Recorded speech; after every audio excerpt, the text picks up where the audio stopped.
Halo semua, Assalamualaikum warahmatullahi wabarakatuh. Om Swastiastu, selamat siang, salam sejahtera untuk kita semua. Shalom Namo Buddhaya, salam kebajikan. Pertama-tama izinkan saya untuk memperkenalkan diri selaku MC pada acara hari ini. Nama saya Gusti Ayu Nyuman Santi Kumari Pusyadewi, atau biasa dipanggil dengan nama panggilan Pusya, dari Himpunan Mahasiswa Jurusan Desain Komunikasi Visual Institut Seni Indonesia Denpasar. Untuk semua peserta yang hadir hari ini diharapkan untuk open cam semuanya ya. Dan untuk presensi akan dibagikan setelah sesi pertama. Saya ucapkan yang terhormat kepada HMJ DKV Denpasar, HMJ HMPS PMAT UIN Jakarta, HMJ KPI UIN Bandung. Yang terhormat juga kepada para peserta yang berkenan hadir pada acara hari ini dan juga kepada Kakak Lukman Benjamin Mulya selaku CEO dari Creative Fox. Terima kasih ya Kak untuk berkenan hadir. Juga yang saya hormati yakni UIN Community, event mahasiswa 8, webinar KUI, dan webinar ID serta info webinar selaku media partner. Puji syukur kita panjatkan karena berkat rahmatnya lah kita semua dapat berkumpul di hari ini untuk menimba ilmu dari pemateri yang luar biasa tentunya.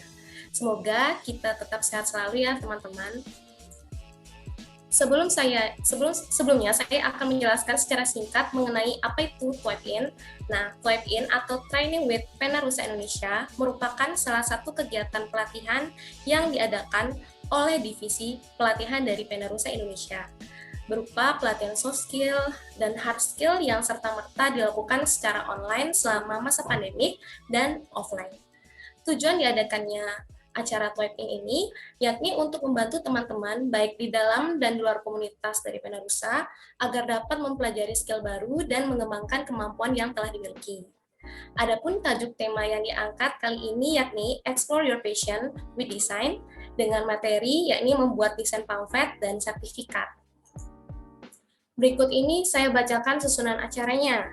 Yang pertama ada pembukaan dan sambutan.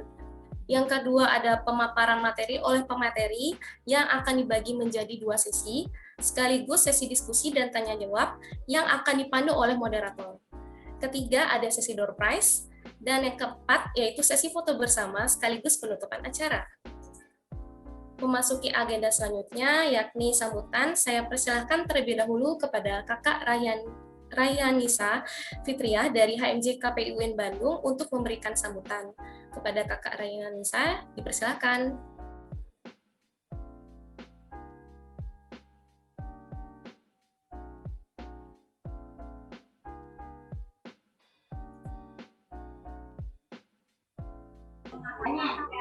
Bismillahirrahmanirrahim. Assalamualaikum warahmatullahi wabarakatuh. Selamat siang semuanya. Salam sejahtera untuk kita semua. Yang terhormat Ketua Umum Komunitas Penarusa Indonesia beserta jajarannya, kemudian yang terhormat Ketua Umum DKV Denpasar Bali beserta jajarannya, yang terhormat Ketua Umum PMAT UIN Jakarta beserta jajarannya, dan yang saya banggakan teman-teman peserta TWIPE-in. Alhamdulillahirrahmanirrahim, wabillahi nasta'in ala umuri wadin, wassalatu wassalamu ala asyrofil anbiya'i wal mursalin, wa ala alihi wa sahbihi ajmain amma ba'du. Sebelumnya terima kasih kepada saudari MC yang telah mempersilahkan saya mewakili dari Himpunan Mahasiswa Jurusan Komunikasi Penyiaran Islam UIN Sunan Gunung Jati Bandung untuk memberikan sambutan. Permohonan maaf dari Ketua Umum HMJ KPI yang belum dapat hadir di acara hari ini dikarenakan bertepatan dengan agenda himpunan kami. Kemudian adapun amanah Ketua Umum mengucapkan banyak-banyak terima kasih kepada komunitas Penarusa Indonesia dan juga organisasi HMJ DKV, ISI Denpasar, dan juga HMJ PMAT, dan juga atas tawarannya HMJ KPI menjadi media partner. Semoga silaturahmi baik antara HMJ KPI beserta rekan-rekan lainnya nggak hanya cukup terhenti di program ini saja, bahkan bisa bertemu lagi di lain kesempatan. Rekan-rekan yang saya banggakan, keberuntungan ini bakal hadir ketika teman-teman punya kesempatan dan udah punya persiapan. Pelatihan desain ini merupakan sebuah keuntungan bagi teman-teman. Kenapa? Karena teman-teman udah dikasih kesempatan untuk bisa ikut pelatihan secara gratis dan langsung dari narasumber yang sudah berpengalaman. Saya yakin tiap diri dari teman-teman juga udah punya persiapan untuk pelatihan ini. Jadi harapannya semoga setelah nanti pelatihan dan juga materi disampaikan, teman-teman bisa memanfaatkan ilmu tersebut di kemudian hari. Mungkin hanya itu yang bisa saya sampaikan. Kurang lebihnya mohon maaf. Wassalamualaikum warahmatullahi wabarakatuh. Baik, terima kasih Kakak dari HMJ KPI UIN Bandung. Selanjutnya akan ada perwakilan dari HMPS PMAT UIN Jakarta, yakni Kakak Arya Widianto. Saya persilakan, silakan.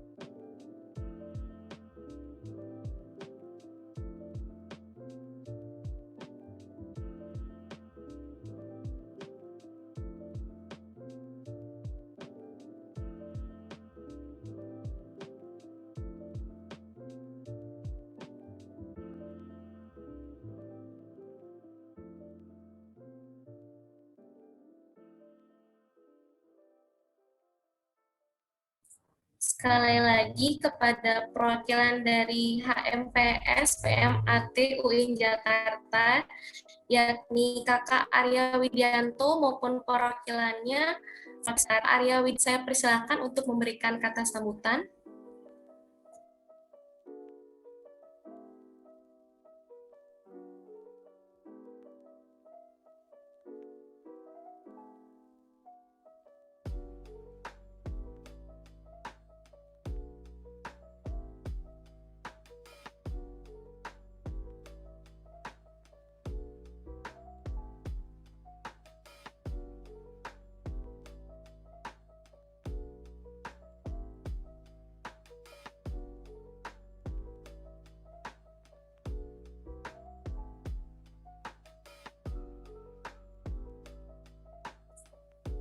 Kalau begitu, berikutnya kepada Kak Azalia Melinda dari HMJD Isi Denpasar. Saya persilakan Azalia dari HMJD Isi Denpasar. Saya persilakan untuk memberikan sambutannya.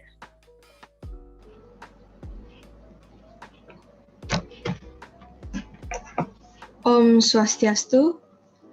Assalamualaikum warahmatullahi wabarakatuh.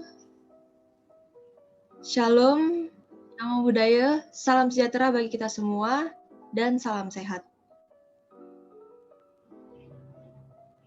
Puji syukur kepada Tuhan Yang Maha Esa, karena atas rahmat dan anugerahnya kita semua dapat bergabung di dalam webinar TWIP-IN yang bertajuk Explore Your Passion with Design dalam keadaan sehat. Saya, Azalia Melinda Haurisa, selaku perwakilan dari Himpunan Mahasiswa Jurusan Desain Komunikasi Visual Institut Seni Indonesia, Denpasar mengucapkan terima kasih kepada Penarusa Indonesia serta teman-teman himpunan yang telah bekerja sama dengan kami, dan kami harap acara pada hari ini dapat berjalan dengan baik, sukses, dan kita semua dapat mendapatkan manfaat yang luar biasa. Dan kami harap kerjasama ini tetap berlangsung dan tetap terjalin dengan baik sehingga kita tetap bisa bekerja sama di acara-acara selanjutnya. Mungkin sekian dari saya ucapkan terima kasih. Om Santi Santi Santi Om. Wassalamualaikum warahmatullahi wabarakatuh. Shalom, salam sejahtera, nama budaya, dan salam sehat. Oke, terima kasih Kak Azal. Terakhir, saya persilakan kepada Ketua Penyelenggara Acara TWIP-IN, yaitu Kak Widiatma Alfatan Satrio SPD, CH, untuk memberikan sambutan sekaligus membuka acara ini. Kepada Kak Widya, silakan. Oke, terima kasih Kak Pusya selaku MC dari acara TWIP-IN kali ini. Sebelumnya, Assalamualaikum warahmatullahi wabarakatuh. Salam sejahtera untuk kita semua, salam sehat, dan salam corona. Karena masih dalam masa-masa pandemi. Oke, sebelumnya saya mengucapkan terima kasih untuk teman-teman semua yang hadir pada kesempatan kali ini. Bismillahirrahmanirrahim. Yang terhormat ada ketua dari HMJ KPI Denpasar, lalu ada HMJ KPI UIN Bandung, lalu yang terakhir ada MPS Pendidikan Matematika UIN Jakarta. Terima kasih telah mengadakan kerjasama dengan Penerusan Indonesia di acara TWIPin kali ini. Lalu tak lupa ada Kak Lukman Benjamin Mulya yang hadir pada kesempatan ini, yaitu CEO dari Creative Walk. Semoga Kak Lukman bisa bisa menikmati atau memantau keanannya nih selaku yang sudah pernah internship di Creative Walk seperti itu. Sebelumnya saya juga mengucapkan terima kasih kepada para tim, baik jajaran dan para anggotanya, juga para anggota dan juga para peserta dari TWIPin kali ini.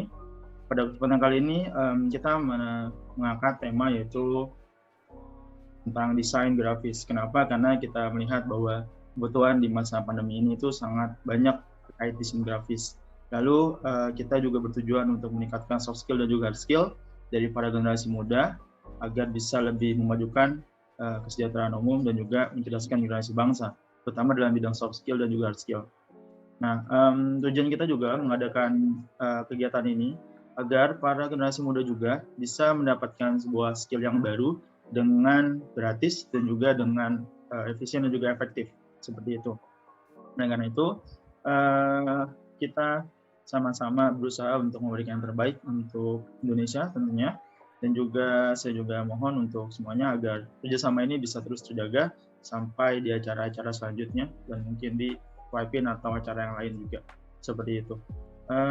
Untuk para peserta siapkan mungkin makanan ataupun note yang baik, karena ini materinya sangat bagus sekali. Saya sudah review materinya juga, dan saya harap semuanya bisa mendapatkan ilmu yang bermanfaat dan juga kita niatkan untuk ibadah. Semoga apa yang kita lakukan pada hari ini bisa dinilai ibadah oleh Tuhan Yang Maha Esa. Mungkin cukup sekian dari saya. Mohon maaf kalau ada salah dan banyak kekurangan dari saya atau banyak kekurangan dari acara pada kesempatan kali ini. Lebihnya saya kembalikan ke MC. Terima kasih. Assalamualaikum warahmatullahi wabarakatuh. Salam sejahtera untuk kita semua. Selamat siang.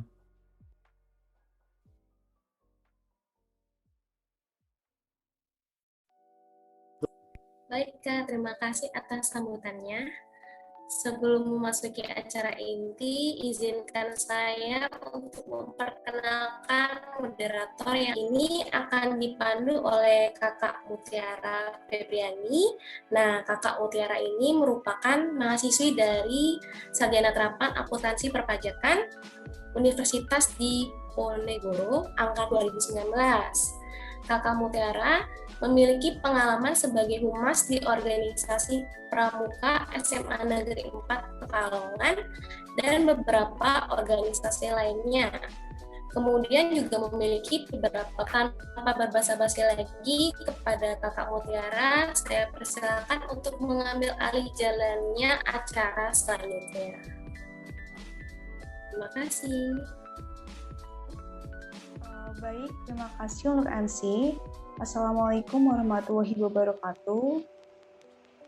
Yang terhormat selaku pemateri, yang terhormat warahmatullahi wabarakatuh, Ketua HMJ PKV ISI Denpasar serta jajarannya, yang terhormat Ketua HMPS MAT UIN Jakarta serta jajarannya, yang terhormat Ketua HMJ KPI UIN Bandung serta jajarannya, yang terhormat para panitia dan Ketua Penerusan Indonesia serta jajarannya, yang terhormat para peserta webinar TWIPin dan hadirin sekalian.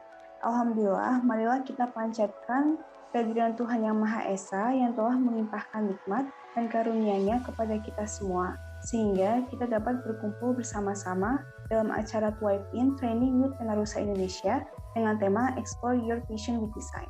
Berikut saya akan membacakan panduan teknis tentang cara webinar Explore Your Passion with Design. 1. Pastikan perangkat komputer atau laptop atau ponsel Anda tersambung dengan internet. 2. Aplikasi yang akan digunakan untuk webinar ini adalah Zoom Code Meetings. 3. Pelaksanaan webinar dimulai pada jam 13.00 waktu Indonesia Barat. Peserta wajib hadir di Zoom Room sebelum jam pelaksanaannya. 4. Gunakan nama lengkap saat bergabung di Zoom Room, berpakaian sopan, dan mengaktifkan kamera. 5. Peserta dimohon untuk tidak mengaktifkan fitur mikrofon atau di-mute saat kegiatan webinar berlangsung. 6. Peserta wajib hadir dan mengisi absensi yang akan diberikan pada chat box room. 7. Ketika webinar berlangsung, peserta akan diberikan kesempatan bertanya kepada narasumber dipandu oleh moderator dengan memanfaatkan kotak chat box Zoom dengan menyebutkan nama dan asal universitas. 8. Untuk sertifikat akan kami kirim paling lambat bersama-sama membaca doa sesuai keyakinan dan kepercayaan masing-masing. Berdoa dipersilahkan.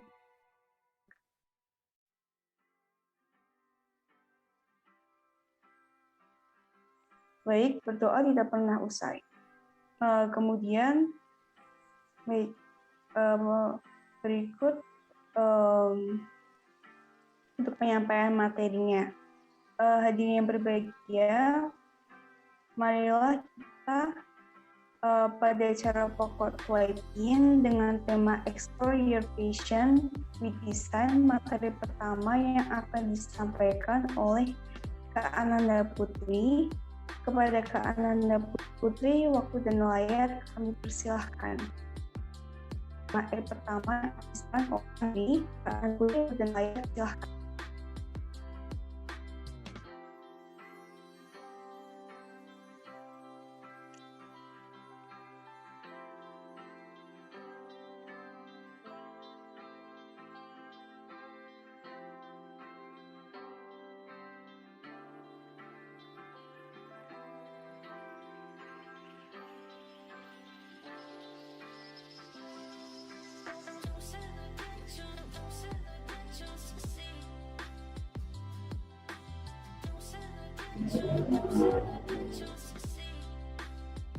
Halo, selamat siang semuanya.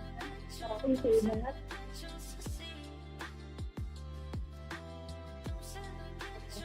Jadi, sebelum kita mulai, nama aku.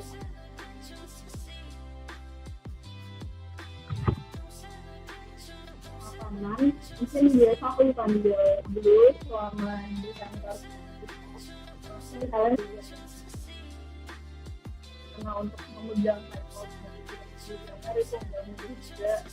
Jadi aku masih berusaha, semoga nanti aku bisa tidak ini Instagram aku, nanti teman-teman bisa follow Instagram aku.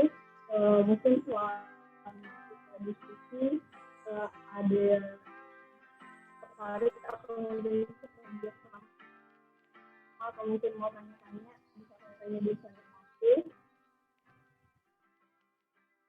Mungkin sebelum mulai ke kita harus bahas dulu tentang revolusi industri. Kenapa sih? Soalnya industri kreatif atau desain itu mungkin juga berkat revolusi industri. Itu ada revolusi industri pada tahun 1712. Itu pada saat itu merupakan jadi yang belum menggunakan tenaga uap atau tenaga air itu revolusi industri. Itu ada revolusi 2.0 itu pada tahun 1870 merupakan revolusi teknologi, di mana pada revolusi teknologi ini pabrik-pabrik yang masih mengandalkan tenaga manusia itu sudah dias dengan kualitas yang lebih bagus. Mohon maaf untuk Kak Ananda Putri, suaranya putus-putus Kak, kurang jelas. Benar.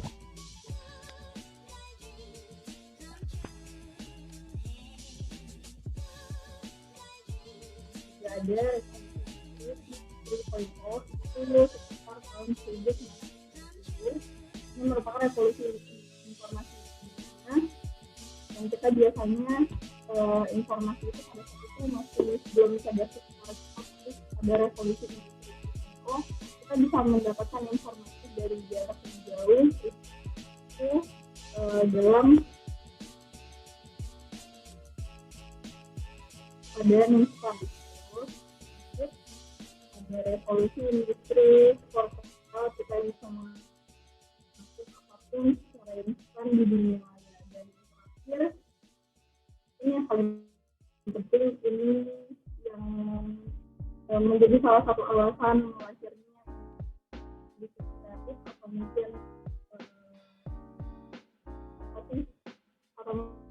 mungkin kayak profesi-profesi desain sekarang itu berkat revolusi 5.0, itu revolusi semua negara menerapkan revolusi Mohon maaf Kak, suaranya masih putus-putus Kak. Mungkin bisa diganti dengan perangkat internet lain.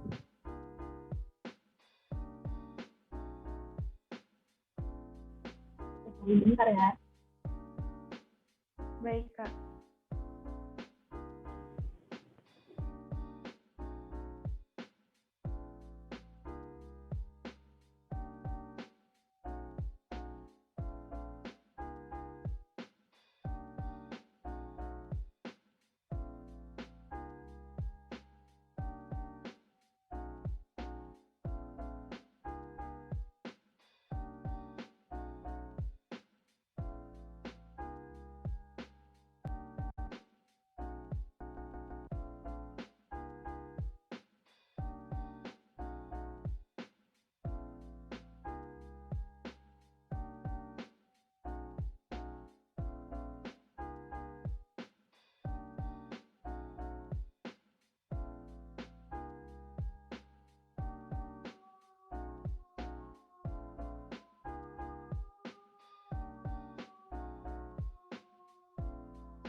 Maaf untuk peserta, harap menunggu dulu ya.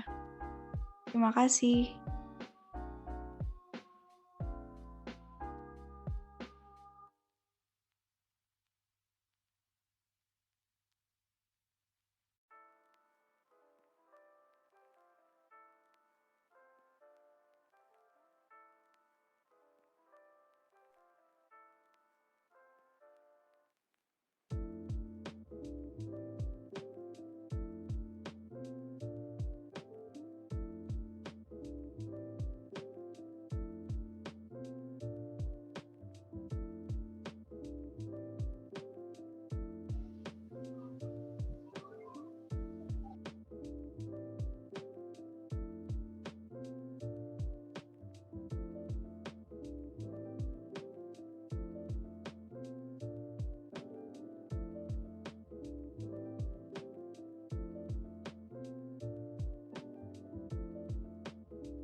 Suara aku udah aman nih?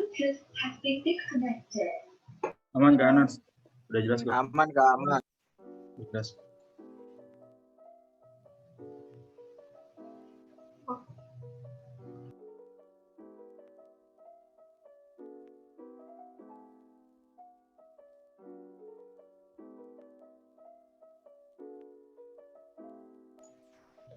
Gimana suaranya udah aman?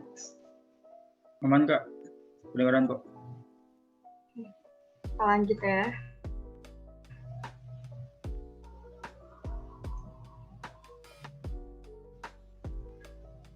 Oke, kita lanjut di Revolusi Society 5.0. Jadi Revolusi Society 5.0 ini itu lebih berfokus ke sumber daya manusianya. Jadi kalau kita berbicara dari 1.0 sampai 4.0 itu kan berbicara tentang mesinnya, tentang medianya atau alatnya. Tapi di Revolusi Society 5.0 ini lebih ke sumber daya manusianya. Dimana manusianya dituntut untuk bersosial. Oke, sekarang kita bahas tentang kreatif. Mungkin aku pengen minta tolong untuk siapapun 2 orang yang mau menyampaikan apa sih itu kreatif. Mungkin boleh dibantu sama kamu Tiara. Ini dipilih atau sukarela ya, Kak? Mungkin teman yang sukarela punya dulu aja ya. Pola pikirnya sendiri, kira-kira kreatif itu apa sih? Kalau untuk saya sendiri, kreatif tuh mungkin lebih kayak dia itu punya ide apa aja gitu, dan ide itu beda sama yang lainnya. Oke, mungkin dari partisipan lain ada yang mau menambahkan? Boleh, saya Kak. Ya boleh, silakan. Menurut saya kreativitas itu ada daya pikir yang berpikir outside the box, Kak. Jadi dia bisa melihat peluang nih dalam celah sekecil apapun, Kak. Terima kasih. Oke, sedikit mendekati. Jadi kreatif itu merupakan sebuah proses penyelesaian masalah dengan cara yang berbeda namun tetap efektif.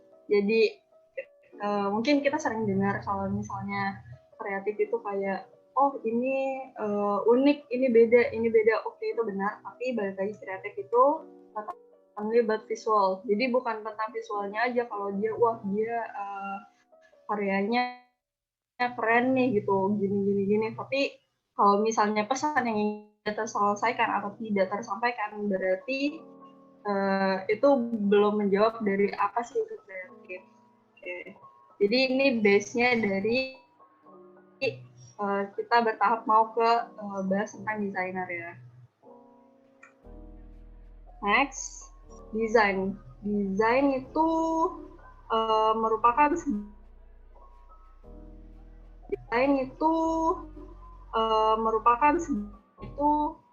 tentang medianya.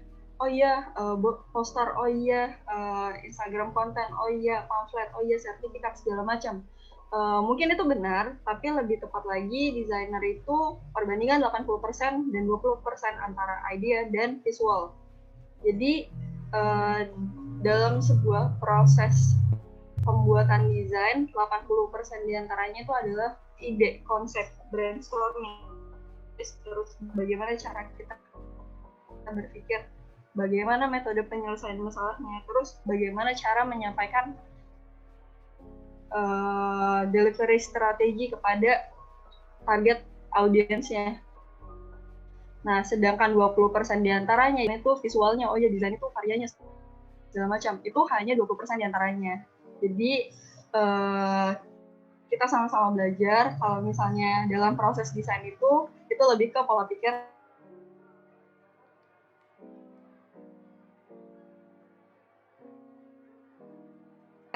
dari seorang desainernya. Bukan itu yang penting juga, cuman kalau misalnya tidak didukung dari 80% pemikiran segala macam, nggak akan menghasilkan visual yang bagus juga. Oke, jadi sebuah desain itu harus dapat menyelesaikan sebuah masalah. Ketika desain atau hasil rancangan tidak dapat menyelesaikan sebuah masalah, itu bisa dikatakan bahwa desainnya gagal. Karena di sini ada perbedaan antara desainer dengan artis. Desainer itu harus bisa menjawab atau menyelesaikan masalah dari sebuah proyek yang sedang dikerjakan. Sedangkan artis itu terkadang ketika artis membuat sebuah karya, banyak masyarakat yang kurang memahami gitu. Apa sih sebenarnya maksud dari karya yang dibuatnya gitu. Sedangkan desainer tidak boleh seperti itu. Ketika desainer membuat sebuah karya, karyanya harus dapat dimengerti. Kalau bisa nggak perlu lagi ada diskusi atau pertanyaan lagi dari target audiensnya. Jadi kalau misalnya ketika dia mengeluarkan sebuah desain dan audiensnya udah bisa paham apa yang ingin disampaikan oleh si desainer, berarti tandanya desain yang dibuat itu berhasil. Oke. Sekarang banyak banget, sekarang hampir semua bidang pekerjaan itu membutuhkan posisi seorang desainer, karena sekarang visual itu penting ya, atau proses penyelesaian masalah itu penting, that's banget dicari, atau bahkan nggak harus dari perusahaan-perusahaan besar ya, kayak perusahaan-perusahaan kecil, atau bahkan kayak mungkin di sini dari teman-teman organisasi itu pasti kalian butuh banget yang namanya graphic designer, atau yang kalian mungkin kalian visual mungkin di teman designer, atau yang fan, atau mungkin untuk social media konten kalian atau segala macam. Jadi kita spesifik untuk orang-orang yang akan menjadi desainer, tapi ini buat kita sama-sama sharing aja buat teman-teman yang mungkin masih awam tentang hal yang bakal aku bahas di sini. Jadi sekalipun kalian menemukan teman-teman atau lingkungan desainer, bisa paham bahwa membuat sebuah desain itu sering dengar tuh ada yang namanya kayak harga teman, gratis lah kan, bikin desain gampang segala macam gitu. Kita rubah stigma itu, kita sama-sama belajar bahwa dalam menciptakan sebuah desain itu tidaklah mudah, banyak prosesnya, banyak hal-hal yang harus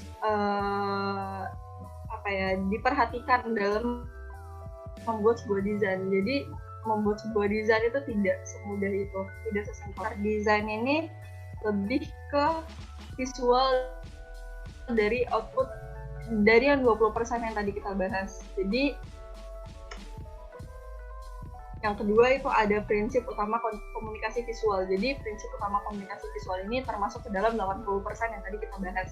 Kayak kita bahas satu-satu dari prinsip dasar desainnya dulu. Kedua. Jadi dalam membuat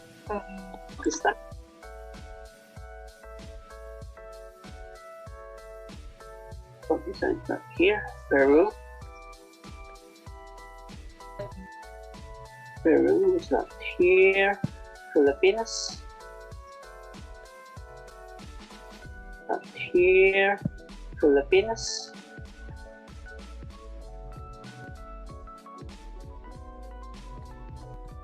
Mohon maaf untuk para peserta, diharapkan untuk unmute ya. Terima kasih. Oke, aku lanjutin ya. Jadi yang pertama itu di prinsip dasar desain ada yang namanya unity atau kesatuan, dimana di dalam sebuah kesatuan. Jadi nanti kita akan bahas tentang elemen-elemen yang dan ada dalam sebuah kesatuan. Jadi nanti kita akan bahas tentang akan kita gunakan dalam membuat sebuah desain.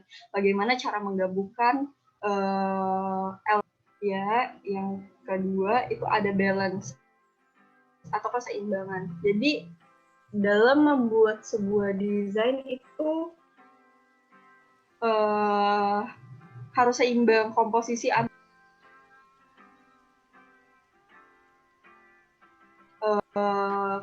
kita bahas tentang poster deh. Jadi di dalam sebuah poster katakanlah informasi kita bagi proporsi antara mana yang seharusnya menjadi highlight, mana yang seharusnya menjadi pendukung. Jadi kita harus bisa bagi menjadi sebuah proporsi sehingga nanti visual yang dihasilkan itu tidak menimbulkan ambiguitas, ini mana yang jadi segala macam. Jadi dan yang terakhir ada irama. Mungkin irama ini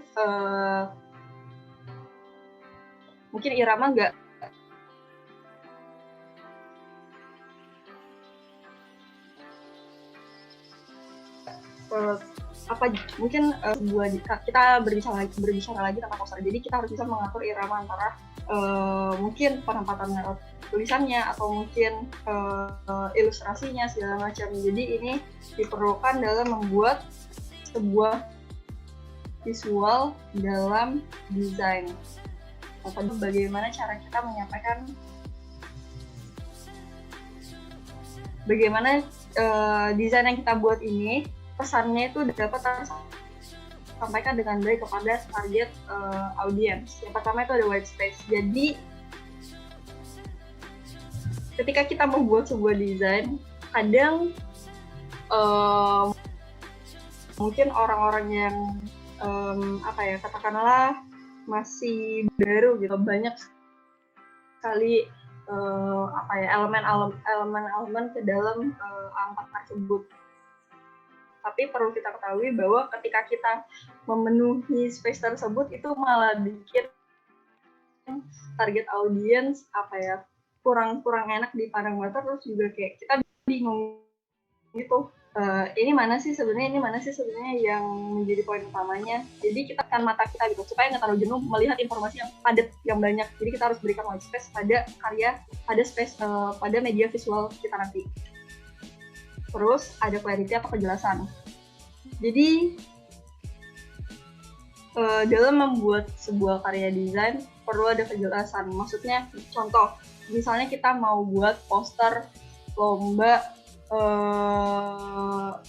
lomba tari tradisional Jawa, tapi di title-nya lomba tari tradisional Jawa, tapi di ilustrasinya ilustrasi tari Bali. Itu kan nggak jelas ya, ini kok Jawa ke Bali gitu. Jadi kita harus jelas kalau misalnya emang title-nya lomba tari tradisional Jawa, maka ilustrasi yang dicantumkan juga harus ilustrasi yang berkaitan dengan apa yang ingin disampaikan gitu. Jadi perlu ada kejelasan, baik apapun itu, mungkin lewat title, mungkin lewat ilustrasi, atau mungkin lewat elemen-elemen lainnya. Dan ada simplicity. Balik lagi ke white space yang tadi, kalau kita mau semakin simple karya yang kita, jadi cukup masukin hal-hal yang menurut kita penting. Kalau misalnya nggak penting, nggak usah diada-adain, nggak usah dimasuk-masukin. Itu malah bikin kasihan target audiens kita bingung ini apa sih sebenarnya gitu.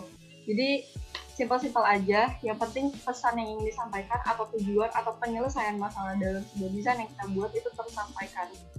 Dan ini yang terakhir itu ada emphasis atau point of interest. Jadi emphasis ini kita harus bisa bedain yang mana yang akan menjadi point of interest audience. Kalau misalnya yang mau di-highlight adalah judulnya, yang mungkin judulnya yang dibikin lebih menarik, atau mungkin size-nya diperbesar atau segala macam. Jangan sampai nanti dalam sebuah karya judulnya besar, isinya besar, terus ilustrasinya juga besar. Jadi bingung gitu. Ini sebenarnya apa sih yang mau di-highlight? Terus apa sih pendukung, elemen-elemen pendukungnya? Jadi kita harus bisa bedain, dan mana yang menjadi fokus utamanya itu yang akan dijadikan point of interest. Makanya perlu ada emphasis. Dan ini merupakan strategi dalam menyampaikan pesan atau dari desain yang akan kita buat nantinya. Oke, sekarang aku mau ada interaksi lagi sama audiens. Di sini ada satu gambar. Mungkin kalau teman-teman tadi ingat ada emphasis, ada rhythm, ada simplicity, ada white space segala macam. Aku minta audiens satu dulu deh buat jelasin kira-kira komposisi itu ada di foto ini bagian mana aja. Mungkin bisa dibantu sama kamu, Tiara. Ya, untuk para peserta bisa on mic. Bagi yang mau menjawab. Kita di sini santai aja, nggak ada salah, nggak ada benar. Kita sama-sama melatih kepekaan kita sama materi yang tadi aku bahas.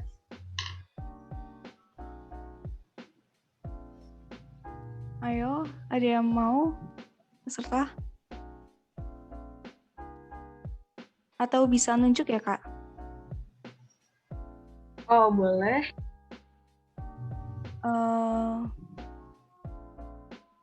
Kak Jasmine Haliza. Silakan. Ya, halo, suaraku jelas nggak? Jelas. Jelas, Kak. Iya, Jelas. sudah jelas, Kak. Halo Oke, Jasmine. apa ya? Komposisi, tone, warna. Jelas, Jas. Oke. Menurutku itu sih. Ada yang lainnya lagi yang tadi.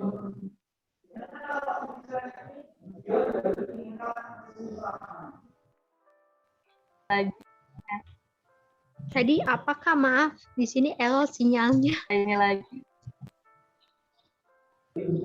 Kalau komposisi, tone-nya, warnanya, antara apa itu gambar orangnya sama latar belakangnya.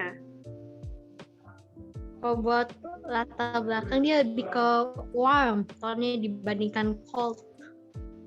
Kalau kita lihat dari sisi itu ya Kak, apa sih namanya, lingkaran warna tone-nya.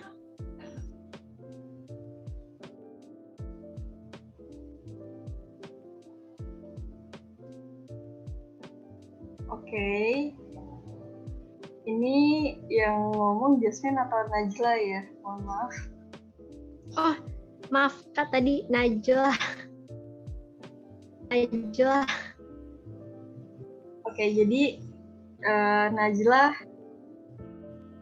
menurut apa aja khas di dalam satu foto ini?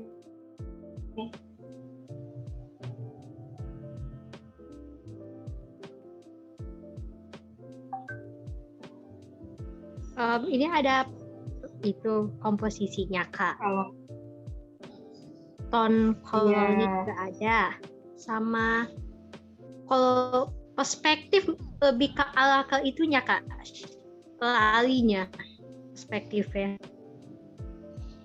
Oke, kalau point of aku mau tanya empasisnya ada.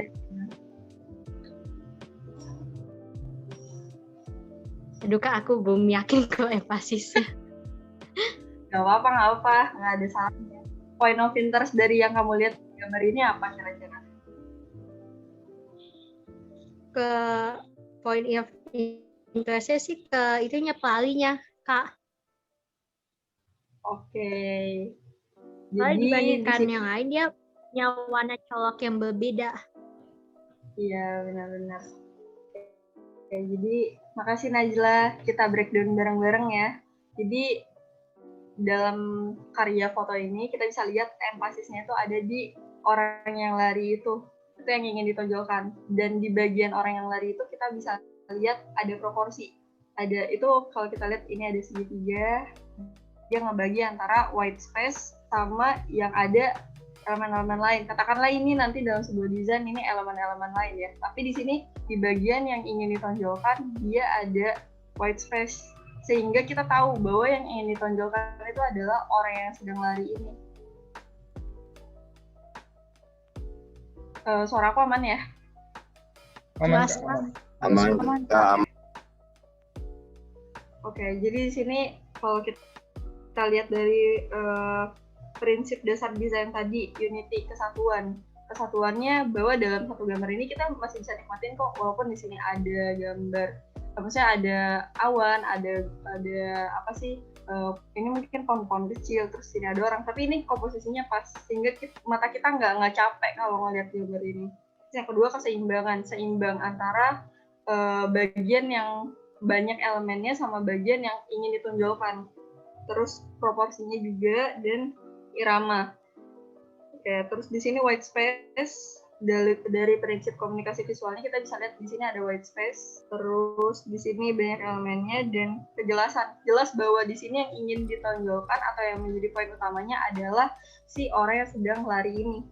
Dan simpel aja sebenarnya kalau kita perhatiin gambar ini nggak rumit, nggak banyak elemen-elemen yang mungkin nggak berperan penting, tapi simpel aja, tapi kita bisa paham gitu apa sih yang ingin disampaikan dari gambar ini. Ya, terus mungkin satu lagi deh, ada yang mau, karena tadi aku dijelasin juga kan, udah paham kira-kira mana yang harus dilihat. Mungkin di sini ada yang udah paham dan mau menjelaskan ke teman-teman yang lain.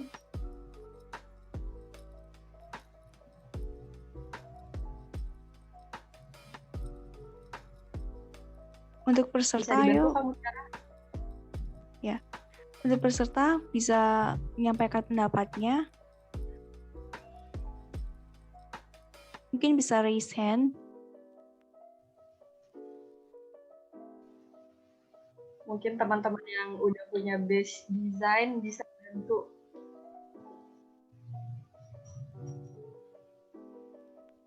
Ayo.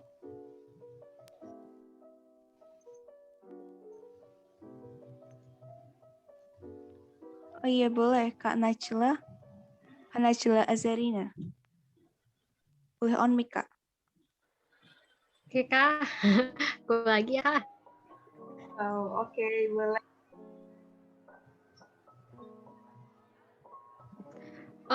Untuk posisinya sama of interest itu kan ada di envelope ya Kak.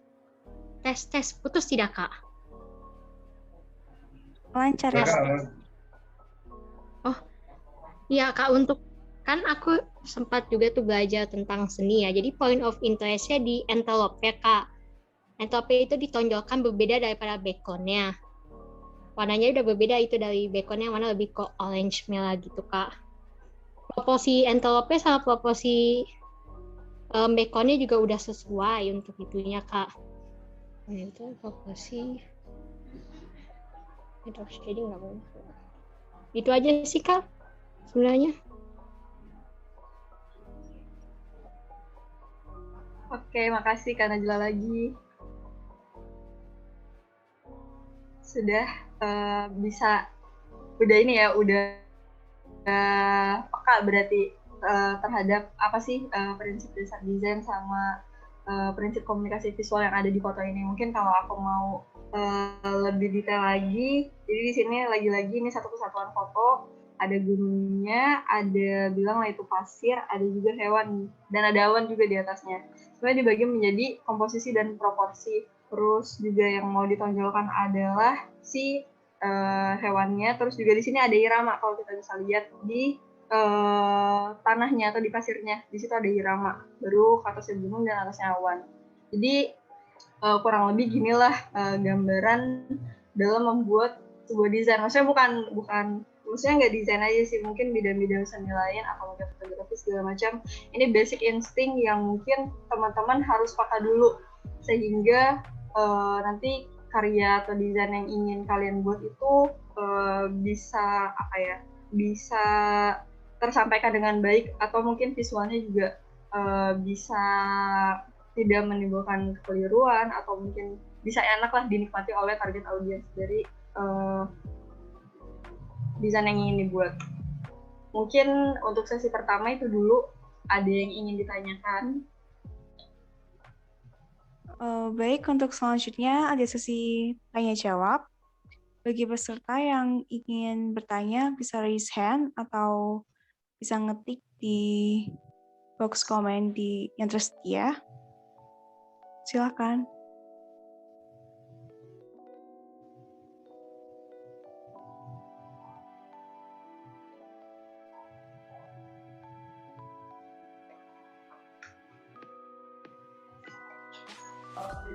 Halo, aku mau tanya. Iya boleh Kak, silakan. Tapi mungkin ini nggak berkaitan sama materi yang tadi disampaikan ya, lebih ke keamanannya sebagai visual designer.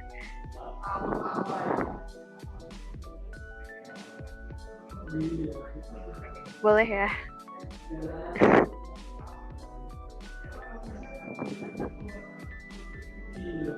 Bagaimana untuk Kak Ananda? Iya, nggak apa-apa. Oke, aku Jasmine.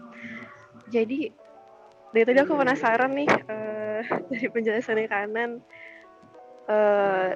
dilihat dari gesturnya sebagai seorang visual designer, aku pengen tahu apa sih yang Mbak Ana lakuin untuk self branding sebagai seorang, istilahnya sebagai seorang profesional kreatif gitu.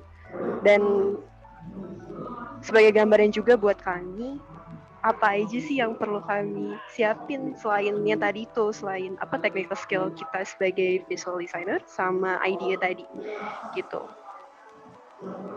Aku minta gambarannya ya. Makasih.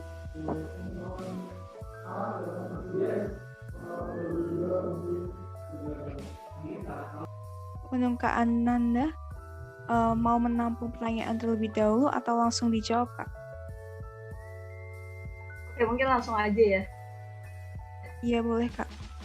Silakan. Makasih Jasmine buat pertanyaannya. Self branding aku pribadi ya. As a designer, aku nge-branding diri aku sebagai seseorang yang ketika membuat sebuah karya itu nggak perlu banyak elemen yang ada di dalam karya tersebut gitu. Maksudnya aku nggak terlalu pokoknya kalau misalnya mungkin kalian bisa follow Instagram aku atau mungkin ngikutin aku di Instagram, itu karya-karya desain yang aku buat itu to the point, straight to the point gitu. Ketika aku ingin menyelesaikan sesuatu, ya udah, nggak perlu banyak elemen-elemen yang nggak penting, nggak perlu kayak karena kebetulan menurutku nggak perlu banyak, nggak perlu ribet untuk menyampaikan atau menyelesaikan sebuah masalah. Jadi kalau misalnya teman-teman bisa lihat itu sih. Terus as a professional creative,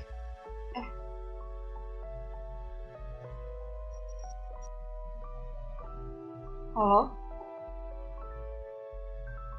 Iya, Kak. Halo? Dengar Kak, aman.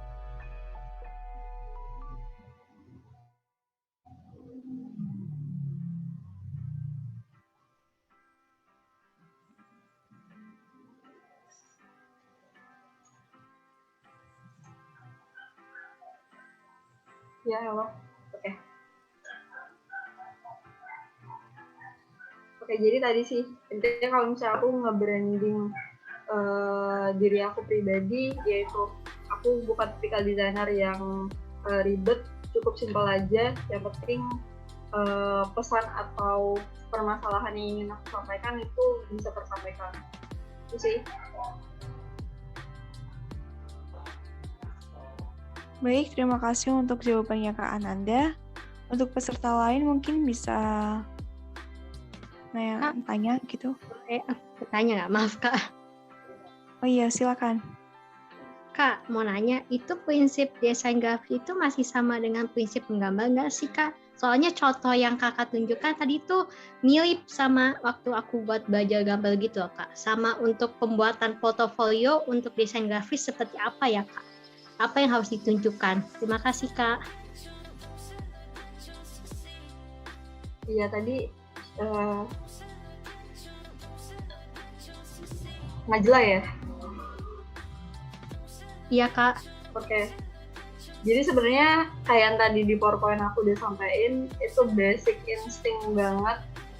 Mungkin how to be a creative yang berkecimpung di dunia kreatif, ini itu fotografer mungkin, atau mungkin graphic design, atau mungkin artis. Sebenarnya itu prinsip yang sama, prinsip yang kita harus sama-sama paham dalam membuat sebuah karya seni atau karya desain atau apapun itu.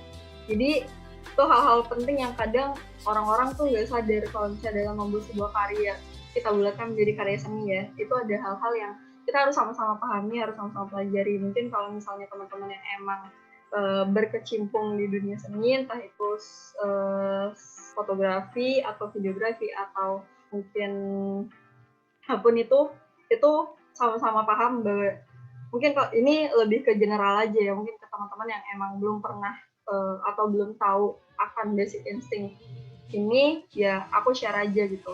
Jadi sama buat ngerimain teman-teman mungkin yang udah lupa kalau misalnya ada poin-poin ini, kita sama-sama ngerimain lagi kalau misalnya ada yang namanya prinsip dasar desain atau ada yang namanya prinsip komunikasi visual yang dibagi dua menjadi 2 poin yang bagaimana cara membuat visual yang baik dan juga bagaimana cara menyampaikan atau strategi menyampaikan pesan pada target audiens.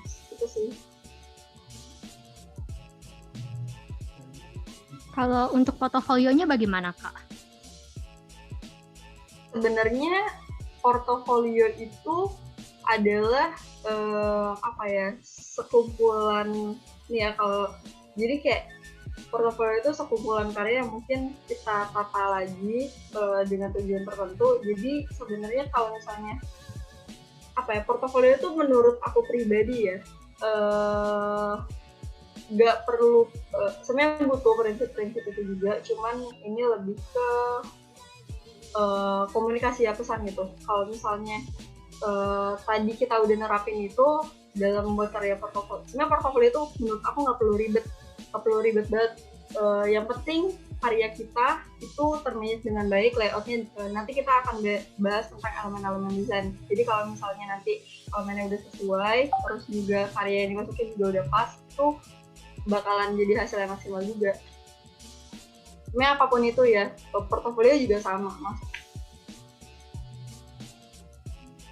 Terima kasih ya, Kak.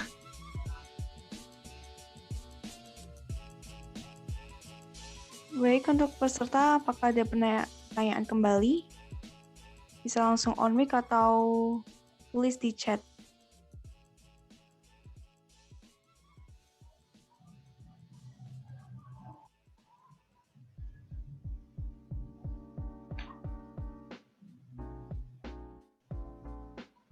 Mungkin ini sudah tidak ada pertanyaan kembali ya, Kak. Bisa langsung dilanjut ke materi kedua. Silakan, Kak Ananda. Lanjut ya.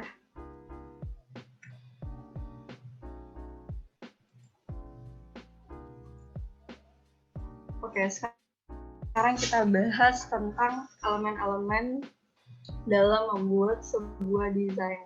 Yang pertama itu ada tipografi. Ini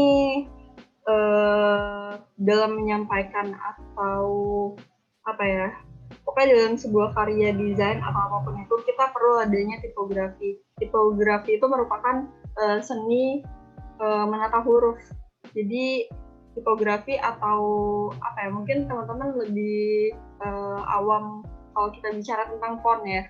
Jadi font yang digunakan atau tipografi yang digunakan itu sebisa mungkin tidak menimbulkan ambiguitas. Jadi target audiensnya juga bisa memahamin apa sih tulisan yang ingin kita sampaikan ini gitu.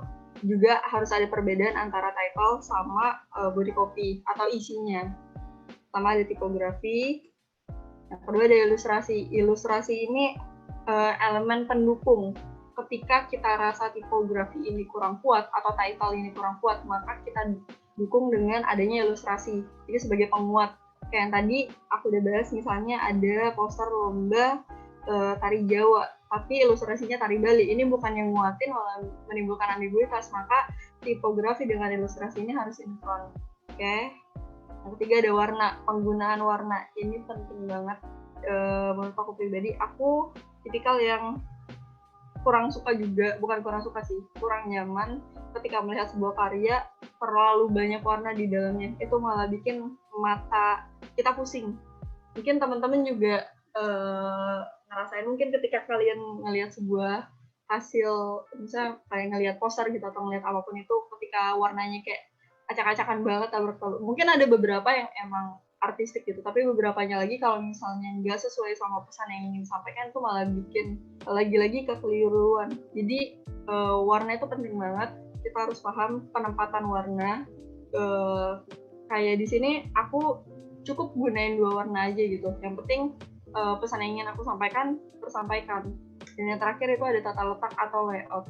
Layout juga penting. Kita harus bisa bagi, yang tadi kita udah bahas, ada proporsi kan. Kita harus bisa bagi mana yang harus menjadi point interest atau mana yang menjadi body copy, mana yang harusnya elemen pendukung yang sebenarnya kalau misalnya tidak dilihat tidak apa-apa, kalau misalnya dilihat atau diperhatikan jauh lebih bagus gitu. Jadi tata letak juga penting. Oke. Lagi-lagi aku pengen ada interaksi sama audiens, mungkin jangan Najla sama Jasmine lagi. Di sini ada 2 poster. Aku minta kalian bedah, kalian lihat perbandingannya kira-kira mana sih yang efektif, mana yang enggak. Mungkin kamu Tiara bisa dibantu satu orang aja. Ayo, ada yang sukarelawan untuk menjelaskan? Kak, saya mau nanya. Ya, silakan. Bukan untuk membedah dari kedua poster ini ya Kak. Boleh nanya dulu tentang materi layout dan tata letak. Itu dengan apa ya? Ada rumusnya gak sih Kak? Ada rumus patennya gak gitu?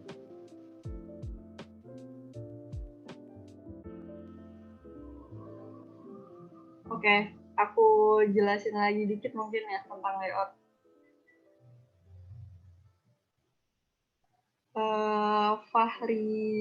Fahrizon ya. Jadi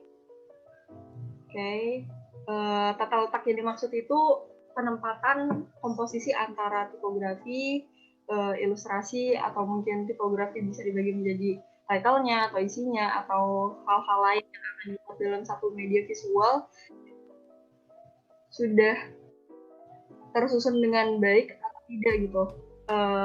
Apakah informasi yang ingin disampaikan tersampaikan atau malah jadi membingungkan gitu. Lebih ke situ sih mungkin yang kita bahas sekarang.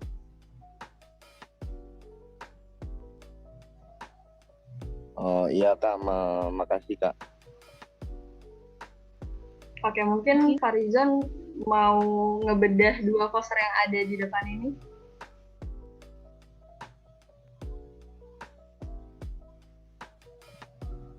Untuk membedah Kak, saya rasa saya belum cukup mumpuni ya di bidang seperti ini. Mohon maaf, terima kasih. Oke, mungkin yang lain ada yang mau? Silakan peserta lain. Kita bedah dari 4 elemen tadi udah dibahas aja. Itu bedah gimana kayak maksudnya?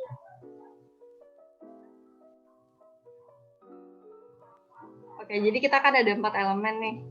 Oke, mungkin bisa dilihat dari segi tipografinya, dari segi ilustrasinya, dari segi warna, atau mungkin tata letak.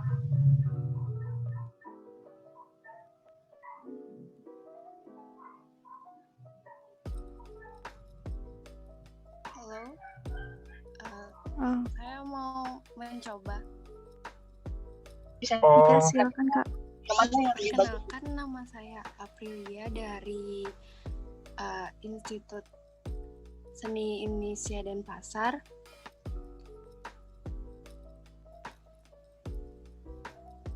Halo. Ya Kak, iya, halo. silakan. Iya, di poster pertama saya melihat tata letak untuk tipografinya itu kurang pas karena bertumpukan dengan elemen lain yang di belakangnya. Berbeda dengan poster kedua yang menggunakan white space seperti yang kakak jelaskan tadi. Jadi tipografinya cukup jelas untuk dibaca.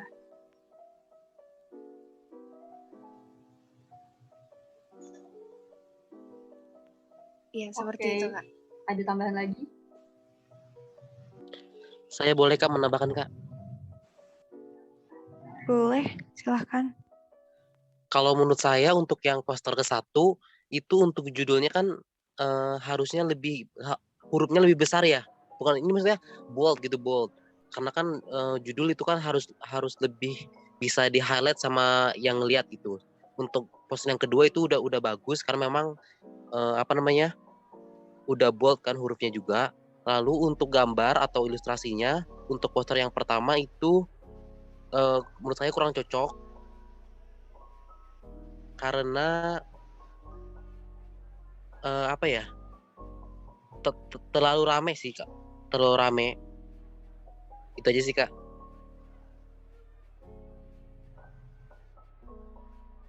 Oke. Boleh menambahkan? Boleh.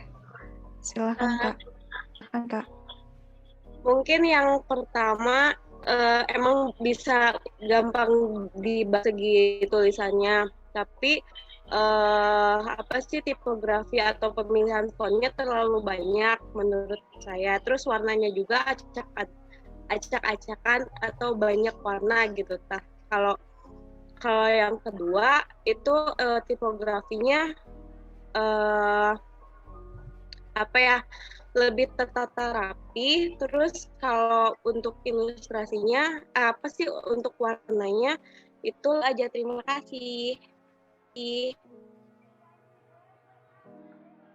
Oke, dari yang tadi udah nambahin sih, ini aku tambahin lagi dikit. Oke, sih, ini aku tambahin dikit.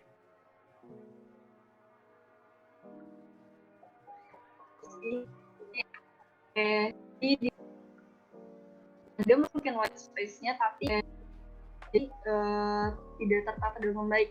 Ini menjadi suatu kesatuan yang kita bisa bandingin sama poster kedua, lebih enak dilihat yang poster kedua. Walaupun ilustrasinya juga sama. Ini dua poster ini sama-sama punya ilustrasi yang on point. Tapi pada poster yang kedua, tata letaknya atau penempatan ilustrasi segala macamnya itu jauh lebih tertata. Jadi dalam membuat sebuah itu kalau bisa banget itu jangan lebih dari 3 font, karena itu ini kalau kita bisa lihat ya di poster yang pertama dia menggunakan banyak banget font. 1, terus ini 2, terus ini 3, 4, 5. Dia pakai 5 font, dan yang ini malah nggak kebaca sama sekali. Ada penggunaan font itu penting juga, makanya tadi kita bahas tipografi, gimana caranya harus gampang dibaca, bukannya menimbulkan ambiguitas, tapi harusnya ketika target audiens ini baca, udah paham gitu apa sih yang ingin disampaikan, seperti itu. Terus kayak yang tadi udah dibahas juga, ada menyampaikan seperti space, meskipun ilustrasinya juga dominan kan di poster yang kedua, tapi karena dia tersebut. Oke. Mungkin makasih ya buat 3 teman-teman tadi yang udah bantu untuk breakdown. Kita lanjut.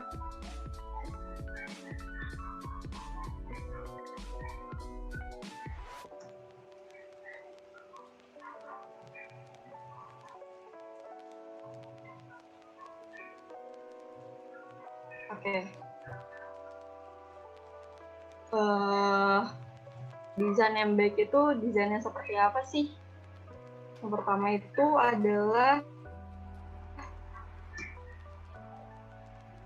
less but better. Gak usah memasukkan banyak elemen-elemen yang nggak penting. Pertama better, memasukkan sesuatu pertama better yang aku masukin. Gak banyak hal-hal yang gak penting yang aku masukin, simple, hitam putih, tapi itulah pesan yang ingin aku sampaikan gitu. Cukup dengan hal yang simple, tapi bisa pesan dari apa yang ingin aku sampaikan.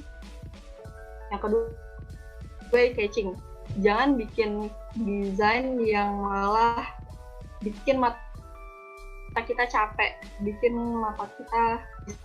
Desain yang baik itu adalah desain yang walaupun kita udah lihat itu berkali-kali, walaupun kita udah lihat itu lama, tapi kayak tetap aja menarik gitu, tetap aja mencuri perhatian. Dan eye catching, mencuri perhatian itu juga penting, karena kalau misalnya desain yang nggak menarik, itu orang juga malas. Kita udah bahas tadi bahwa desain itu adalah it's a solution to a problem. Jadi harus bisa menyelesaikan masalah. Desain itu merupakan solusi dengan cara yang berbeda, dengan cara kreatif untuk menyelesaikan sebuah masalah. That's why desain harus inovatif. Dan yang terakhir, harus dapat dimengerti kalian. tapi desain kalian harus dapat dimengerti, harus mudah dimengerti, harus mudah dipahami. Jadi nggak ada lagi tuh interaksi lagi antara desainer dengan target audience. Jadi cukup karyanya yang berbicara. Oke. Selanjutnya kita bahas tentang software. Di sini ada 2 produk-produk Adobe, itu merupakan software desain, sedangkan Canva itu merupakan template design. Jadi kita harus bisa bedain mana sih software design, mana itu template design. Seorang desainer tidak bisa, ini menurut aku pribadi ya, seorang desainer itu tidak bisa dikatakan desainer ketika dia membuat sebuah desain pakai Canva gitu. Karena menurutku Canva itu bukan sesuatu, bukan sebuah software yang kita membuat desain menggunakan Canva, tapi Canva itu sudah menyediakan template desain untuk kita pakai gitu. Jadi aku sangat kontra banget ketika ada orang yang ngeklaim bahwa dirinya adalah seorang desainer tapi dia masih menggunakan Canva dalam membuat desain gitu. Nggak ada salahnya, tapi mungkin itu pendapat pribadi itu aja. Nggak ada salahnya menggunakan Canva, diciptakan juga untuk teman-teman yang mungkin nggak punya skill di bidang ini, sehingga dimudahkan lah dengan munculnya Canva. Sehingga walaupun kita nggak punya skill desain, tapi kita tetap bisa membuat visual yang baik, atau yang mungkin bahasa anak sekarang estetik. Di bawah Adobe mungkin ini 3 software yang paling kita sering banget dengar kalau di kalangan desainer. Ada Photoshop, ada Adobe Illustrator, dan InDesign. Sekarang aku breakdown sedikit, mungkin buat teman-teman yang nggak pakai Adobe, nanti kita bahas habis ini mungkin ya. Tapi aku pribadi dalam membuat sebuah desain, aku paling sering buat pakai 3 software ini. Dan sekarang aku juga lagi ada di proses dimana ketika kita ingin membuat sebuah desain, kita menggunakan software yang emang diciptakan untuk membuat desain tersebut. Kayak misalnya, menurut aku Photoshop itu lebih ke software yang lebih untuk mengolah foto-foto gitu loh. Sedangkan Adobe Illustrator itu lebih, jadi ada satu fun fact yang aku dapetin. Kalau misalnya ketika kita menggunakan Adobe Illustrator dalam membuat desain, itu nggak bisa banyak unsur foto yang dimasukin ke Adobe Illustrator. That's why ada Adobe Photoshop itu untuk mengolah foto. Terus itu InDesign itu lebih ke layout. Dan sekarang aku lagi ada di fase dimana kalau misalnya aku membuat sebuah desain, aku harus menggunakan sesuai dengan fungsi softwarenya masing-masing. Karena kadang ada yang dia seneng banget bikin layout, tapi kerjanya di Adobe Illustrator. Itu aku dulu kayak gitu banget. Aku karena udah nyaman banget sama Adobe Illustrator, aku mau ngerjain apapun, aku kerjain di Adobe Illustrator. Sedangkan ada Adobe InDesign gitu, yang sesuai dengan fungsi yang aku cari, yaitu untuk layout gitu segala macam.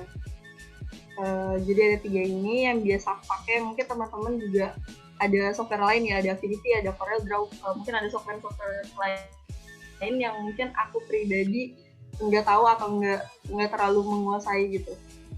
Terus untuk template design sendiri, mungkin yang awam kita dengar itu cuma Canva, tapi sebenarnya ada banyak. Mungkin di sini yang aku kasih sneak peek itu ada Envato, ada Flickr, Visma, dan juga Wix. Ini mungkin sedikit yang lebih sering kita dengar aja ya, tapi untuk penyedia template desain yang lain juga masih banyak. Oke, ini tentang software. Ya ini sedikit memes ya. Mungkin kalau di kalangan desainer udah nggak asing banget kalian memes kayak gini. Oke. Design is a thinking process into visual. Jadi bagaimana cara kita berpikir, menyelesaikan masalah, dan dituangkan dalam bentuk visual. Dan semua orang mungkin bisa bikin visual yang bagus, tapi nggak semua orang bisa bikin yang bervalue tinggi. Hello Designer 2021. Sekian dari aku, mungkin ada lagi yang ingin ditanyakan. Untuk peserta bisa langsung menanyakan, masuk on mic atau bisa tulis di chat room.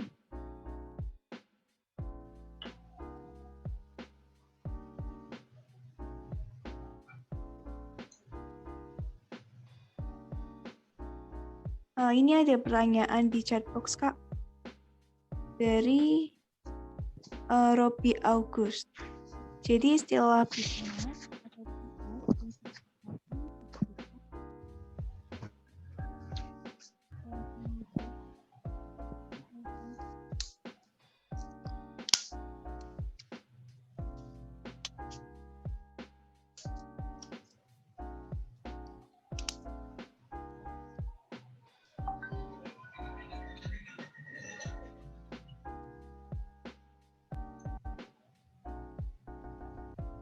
Oke. Boleh tanya? Bisa dibacakan kalau Tiara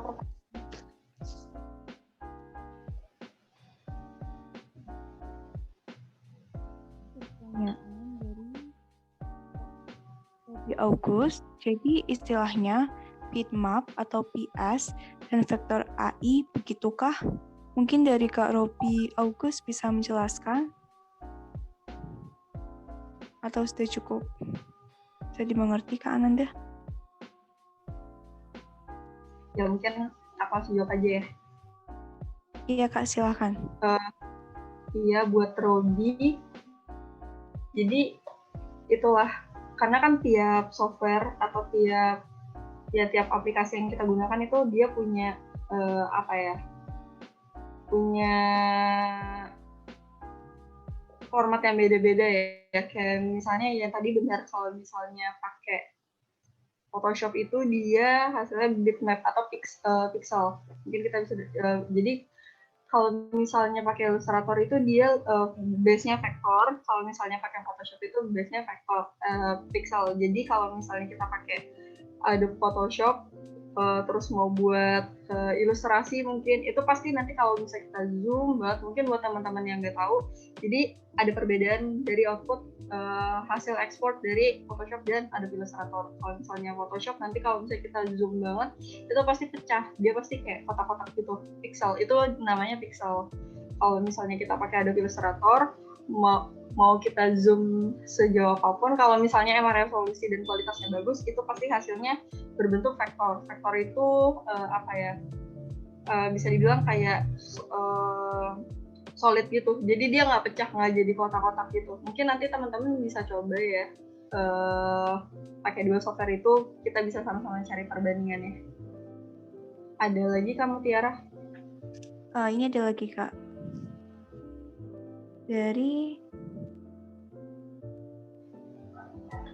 Dari Kak Rizky Maulida dari Universitas Warna Samarinda.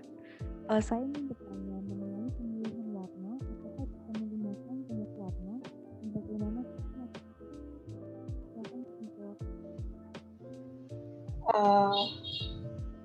Sorry, kamu Tiara nggak kedengeran.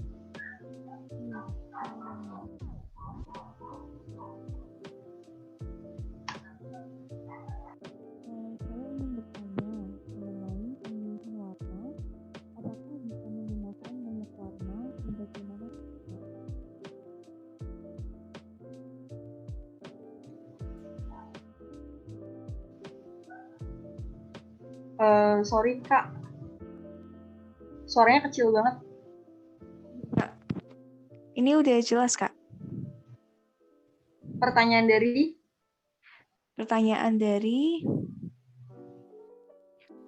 Rizky Maulida dari Universitas Samarinda. Pertanyaannya mengenai pemilihan warna, apakah bisa menggunakan banyak warna dan apakah ada tipsnya mengenai pemilihan tersebut? Silakan Kak. Buat Rizky, jadi dalam teori warna, itu kalau misalnya kita bedah teori warna itu bakal panjang banget. Jadi dalam teori warna itu ada yang namanya warna primer, warna sekunder, warna tersier, terus juga kebagi lagi jadi warna analogus, pokoknya itu ada banyak banget. Kalau terus juga dalam warna itu kita punya makna dari masing-masing warna. Jadi kalau misalnya tips penggunaan warna, pertama, kalau misalnya aku mau buat sebuah desain ya, aku pahami dulu pesannya, karena tiap warna itu punya pesannya masing-masing.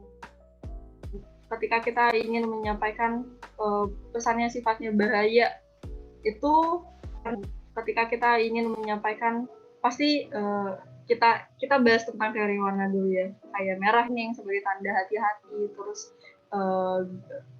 hijau mungkin tanda alam atau sibuk segala macam itu. Jadi tiap warna itu punya pesannya masing-masing. Dan aku pribadi dalam membuat sebuah desain, aku harus pelajari dulu apa pesan yang ingin aku sampaikan, dan aku kaitkan terhadap warna-warna yang ada korelasinya sama pesan yang ingin aku sampaikan.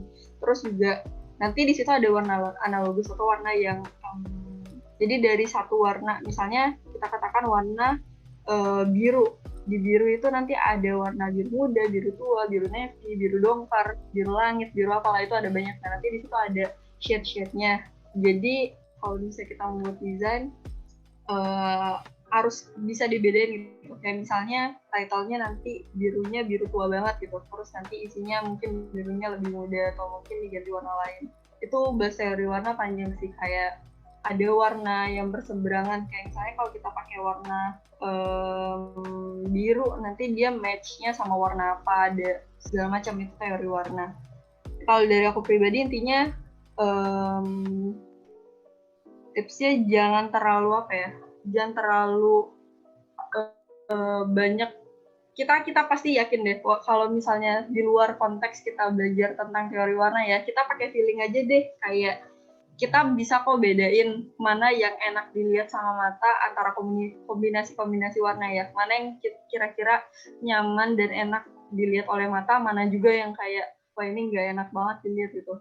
Bukan berarti jelek ya, tapi kayak mata kita pasti ngerasa nggak betah kalau misalnya di situ warnanya mungkin terlalu mencolok atau mungkin warnanya kayak terlalu samar sehingga kita nggak bisa bedain misalnya mana warna background, mana warna tulisan, itu segala macam. Mungkin kalau misalnya mau dibahas secara teori, itu ada teori warnanya. Tapi kalau misalnya di luar itu dan kalian masih awam banget sama dunia perdesainan, ya pakai feeling dulu aja, karena pada dasarnya manusia juga pasti kayak bisa ngerasain gitu, mana yang kira-kira enak, mana yang kira-kira nggak enak gitu. Mungkin itu sih buat Rizky Maulida. Kalau misalnya mau tanya-tanya lebih lanjut, mungkin kita bisa kontakkan. Ada dasarnya nggak enak Rizky Maulida. Kalau misalnya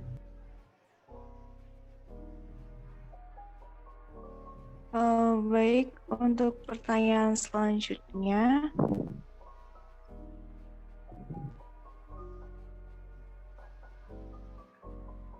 Dari Kak Najla Azarin. Kak mau tanya mengenai desain grafis harus bisa berbahasa pemrograman dan CSS. Silahkan Kak. Oke, buat Najla, jujur buat Najla ya, aku pribadi juga. Oke, aku pribadi juga. Aku pribadi juga. Aku pribadi. Oke, buat Najla juga. Jujur aku pribadi. Jujur aku pribadi.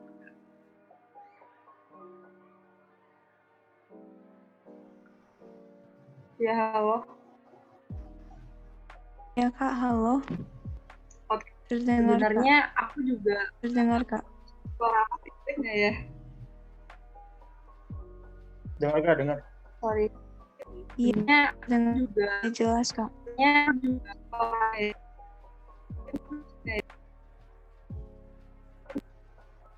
Oke, sebenarnya aku mau pemrograman. Aku juga nggak belajar ke situ, aku juga nggak fokus ke situ. Di sini aku lebih berbicara tentang visual, karena itu lebih ke teknis ya. Di situ kan ada yang namanya web design kan. Mungkin kalau misalnya emang berkecimpung di dunia web, ya mungkin ya seenggaknya tahulah basic-basic di situ, ada coding dan segala macam. Tapi jujur aku pribadi, aku nggak berkecimpung di sana. Aku lebih ke media-media visual yang apa ya? Aku di luar web, di luar desain-desain seperti itu, aku lebih ke visual yang outputnya media cetak. aku lebih ke media cetak, bukan ke media yang seperti itu. Jadi mungkin kalau misalnya lagi-lagi ya, kalau mungkin basic dasarnya mungkin visualnya, bentuk komunikasinya mungkin itu sama yang aku bahas tadi, tapi mungkin untuk teknis pemrogramannya kayak misalnya software-nya atau mungkin macamnya itu mungkin aku kurang menguasai juga, karena itu juga bukan bidang aku dan sejauh ini belum berkecimpung di dunia web design. Tapi kalau dari segi visualnya itu pasti sama kok, kayak warna, elemen, tipografi, ilustrasi, layout, segala macam. Visualnya, elemen, sistem itu sama untuk visualnya. Tapi untuk sama sih teknisnya. Ini ada pertanyaan lagi, Kak. Dari Kak Robi August, Win Bandung.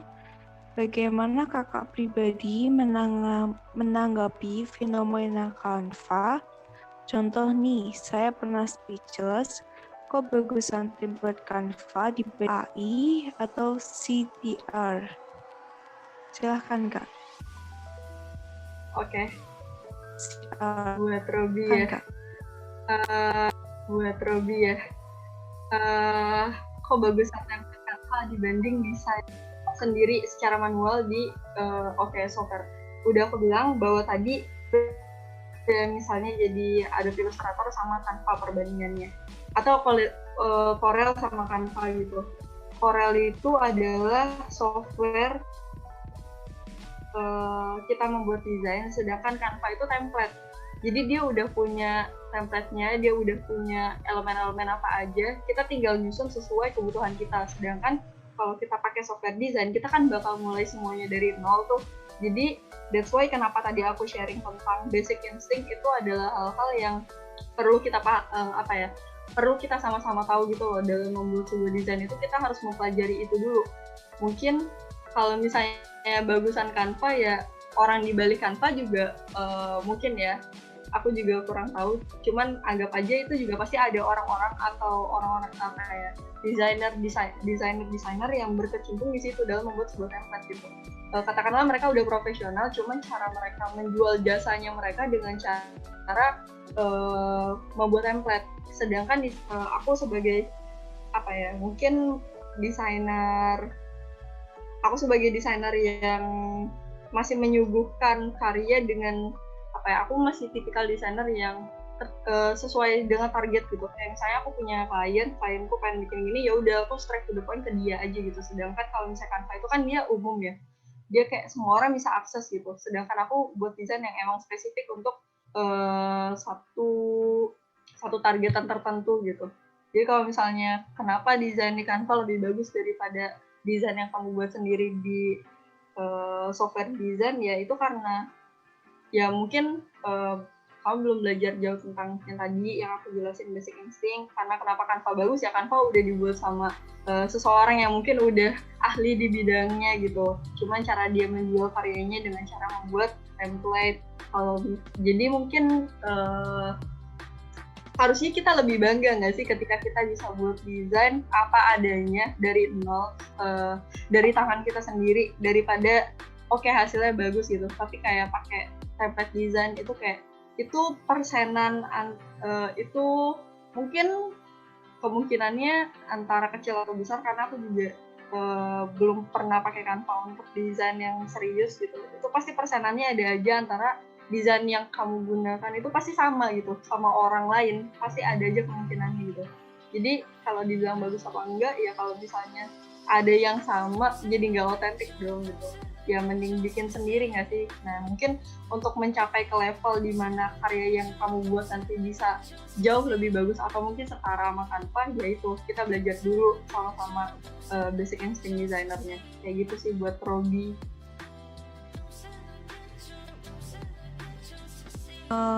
Ada pertanyaan lagi Kak. Oke.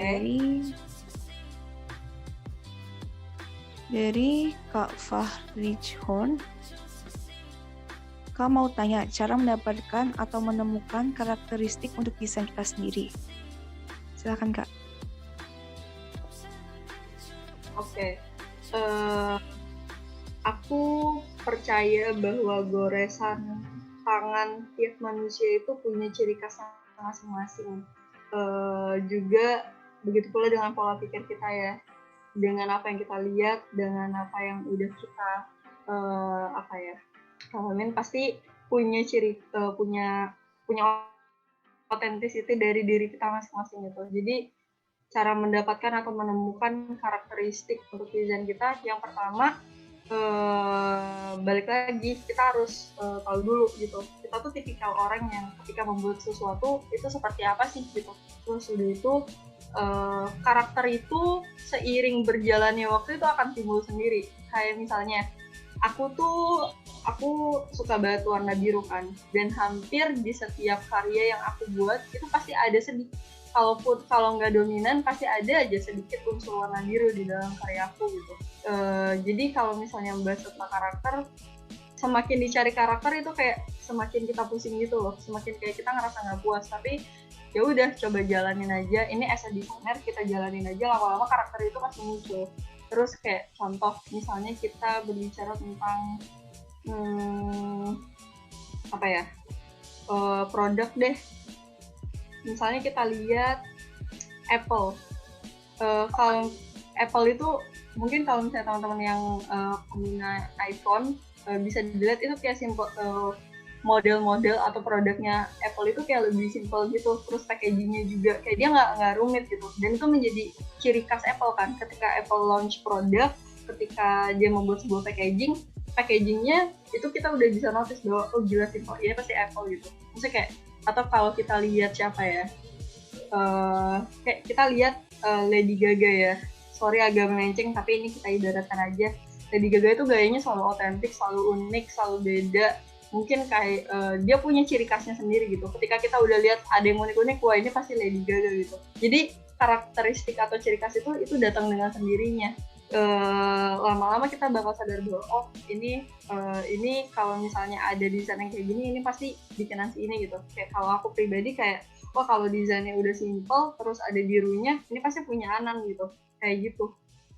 Tapi kalau misalnya emang kita mau menentukan sendiri kita ingin seperti apa, yaitu balik lagi ke diri kita sendiri. Kita mau dikenal orang sebagai desainer yang punya ciri khas apa sih gitu, atau mungkin yang misalnya ketika buat sebuah desain itu tipografinya bold atau tipografinya yang thin atau yang gimana, atau horizontal, vertikal, segala macam, itu ciri khas kita yang menentukan sendiri. Bagaimana nyamannya kita, bagaimana cara kita mengungkapkan ekspresi atau berbicara melalui sebuah karya desain yang ingin kita buat atau kita sampaikan gitu. Gitu sih. Ada lagi Kak Mutiara? Iya, ada lagi Kak. Dari Kak Sriyanti Jamilah. Jadi AI sama Corel Draw kurang lebih sama ya? Silahkan Kak. Oke, AI sama Corel Draw. Sebenarnya gini, jadi Adobe sama Corel itu kayak sebuah perusahaan yang berbeda lah katakanlah gitu, dan mereka punya anaknya masing-masing. Adobe punya Adobe Illustrator, Corel punya Adobe Corel Draw. Terus juga kalau nggak salah Adobe juga ada Corel, kalau nggak salah juga ada Corel Foto apa gitu, yang itu setara sama Adobe Photoshop. Terus juga Corel ada Corel Photo Studio kalau nggak salah, itu sama kayak Adobe Photoshop. Terus juga ada Corel Video Studio, itu juga sama kayak Adobe Premiere Pro. Jadi kayak itu sebenarnya mereka punya anaknya masing-masing, dan Adobe Illustrator itu setara sama sama Corel Draw. Jadi sebenarnya itu sama aja sih, cuman sebenarnya masing-masing software design itu nggak menentukan outputnya. Itu balik lagi ke kitanya. Cuman mungkin kayak UI-nya atau mungkin teknik penggunaan softwarenya aja yang beda-beda gitu. Sebenarnya Adobe Illustrator sama Corel Draw sama aja sih. Buat siapa tadi? Buat Sri ya?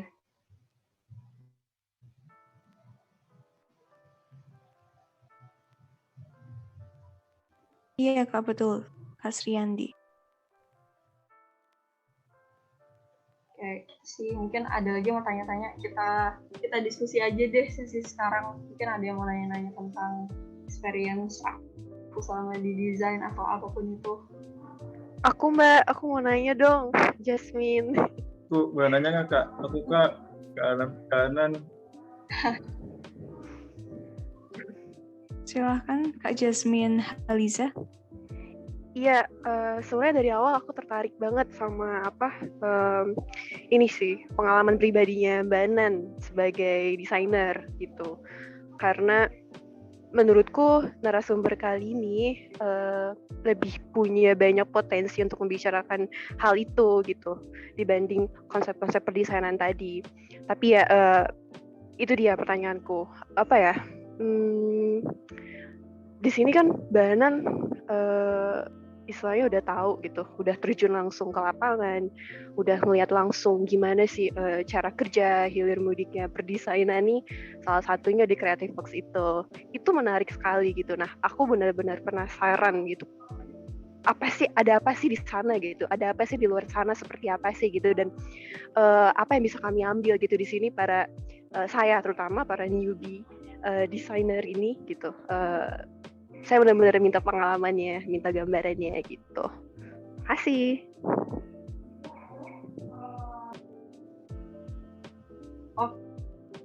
Oke, mungkin aku cerita-cerita sedikit ya perjalanan aku selama aku menjadi graphic designer.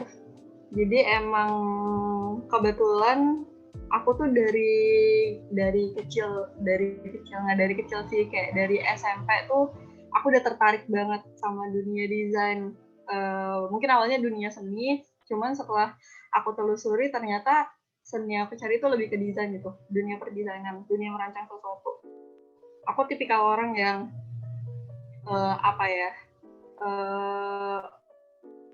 aware banget sama visual. Awalnya aku tipikal bahwa membuat visual yang menarik, yang bisa dimengerti segala macam itu nggak semudah itu gitu. Dan ternyata aku menemukan bidang di desain grafik, atau ya sekarang aku masih kuliah di ISI Denpasar. Aku desain komunikasi visual.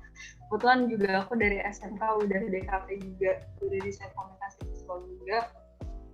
Selama aku terjun di industri ya, banyak hal-hal atau banyak bidang-bidang yang ternyata selama ini tuh kita nggak tahu kalau misalnya ada bidang-bidang itu gitu. Dulu aku cuman fokus di kayak ya sesimpel yang orang-orang awam tahu lah, kayak kalau bikin desain itu ya udah poster gitu, kalau bikin desain itu ya udah gitu, sertifikat atau pamflet atau apapun itu. Ternyata desain itu luas banget, dan aku sempat berkecimpung di branding, logo, terus juga terakhir awalnya aku masuk Creative Box as a graphic designer, tapi pas udah di sana ternyata aku menemukan bidang lain lagi nih yang menarik gitu ya. Di situ ada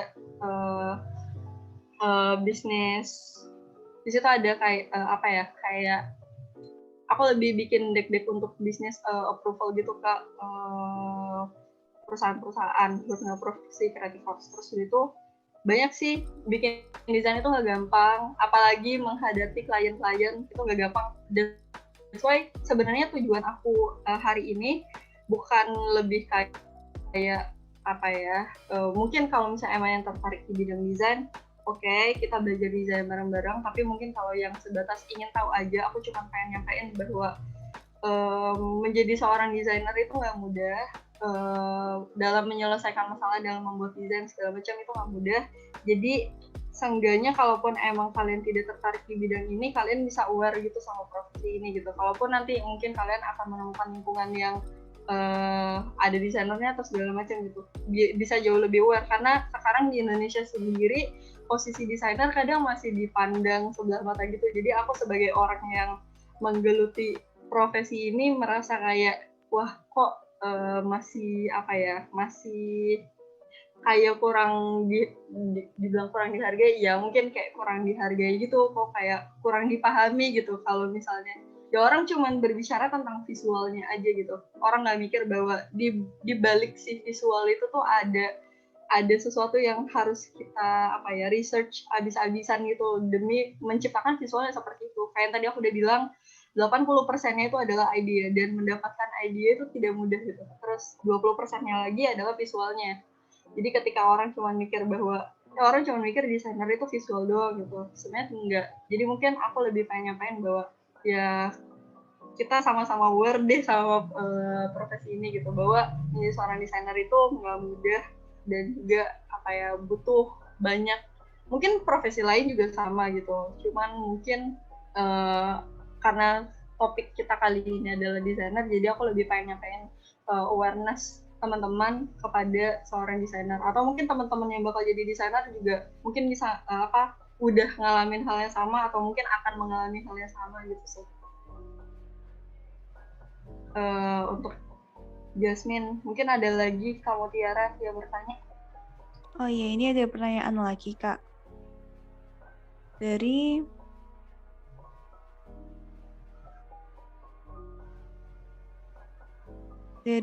Kak Ditan Uin.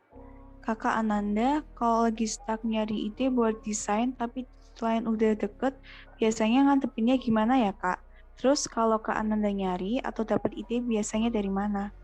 Pernah juga nggak kakak nyerah gitu pas lagi buat desain sampai mikir mau berhenti aja dari dunia perdesainan?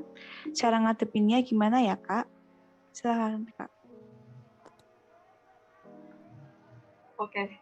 Sebenarnya aku bergelut di dunia desain ini udah dari SMK, atau mungkin kayak udah dari SMP deh, udah tertarik gitu. Dan kalau dihitung sampai sekarang itu udah hampir mau 6 tahunan. Ditanya mau nyerah, sempat mau nyerah, tapi bukan berarti ya nyerah, aduh aku nggak mau ngedesain lagi deh, nggak gitu. Cuman mungkin lebih ke jenuh ya, karena ternyata ini adalah bidang yang aku sukai gitu, dan aku udah pengen banget untuk bergelut di bidang ini udah lama gitu. Jadi ketika aku udah di posisi ini sekarang, dengan segala yang udah aku alamin, sempat pengen nyerah, sempat kayak aduh capek nih otak dipaksa mikir mulu gitu, karena kan tadi kita udah bahas kayak kebanyakan 80%-nya itu adalah ide, 80%-nya itu adalah proses berpikir gitu, bagaimana menyelesaikan masalah atau menampilkan visual yang menarik.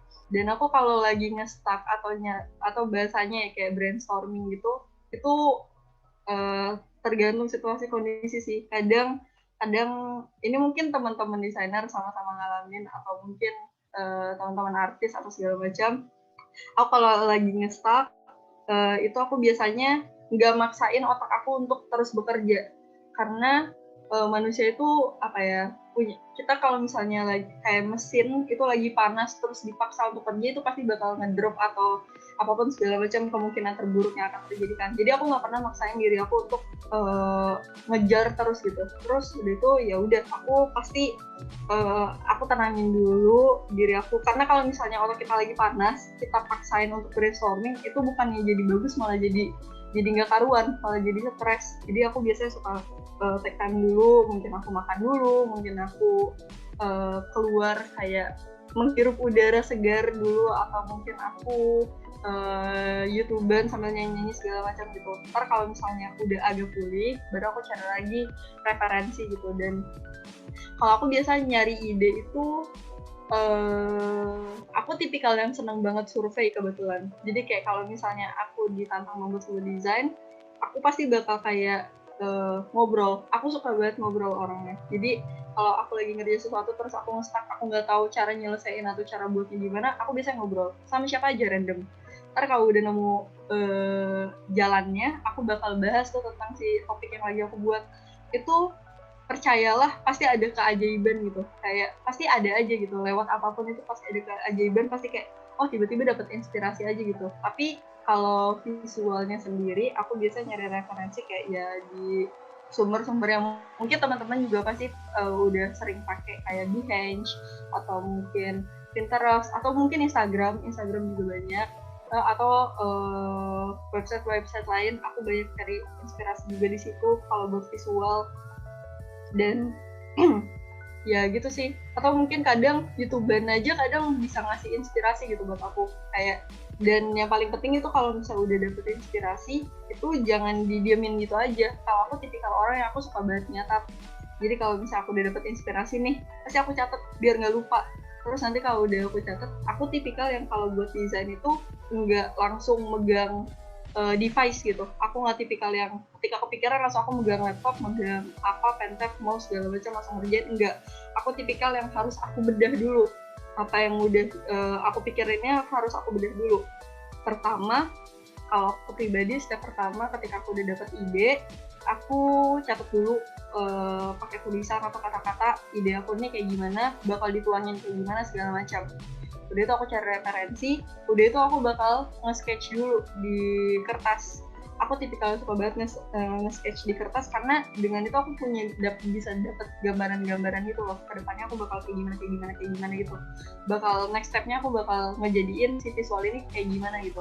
Ntar kalau udah aku sketch, udah aku tahu nih, udah kebayang, udah tahu tiba-tiba pick up color-nya mau kayak gimana segala macam, baru aku visual, baru aku megang device. Jadi device itu bener-bener kalau aku udah siap sama apa yang ingin aku buat. Kalau selagi aku belum siap atau masih mentok terus kita paksain untuk buka software dan ngotak-ngatik, itu malah jadi malah jadi berat sih buat aku. Jadi aku step by step, aku beneran dari brainstorming, aku catat dulu, terus aku raw sketch dulu, udah aku raw sketch, baru aku pegang device, baru aku buka software, baru aku bikin desainnya. Jadi nggak langsung buka device langsung bikin gitu. Contohnya ya kayak mungkin PowerPoint ini, jadi nggak langsung tiba-tiba aku langsung bikin PowerPoint, enggak gitu. Kayak aku bedah dulu, terus aku raw sketch dulu kira-kira visual yang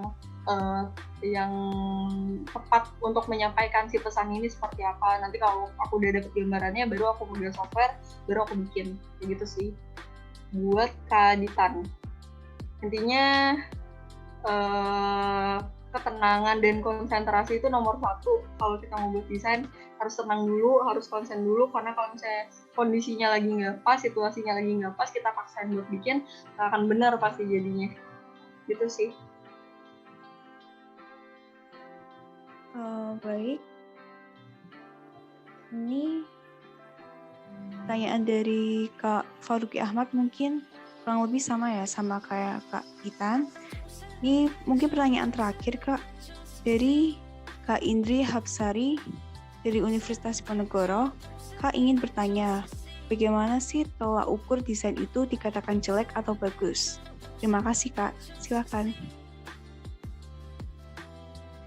Oke, mungkin aku nggak bisa mengkategorikan jelek atau bagusnya ya, karena menurut aku yang bisa, karena itu kan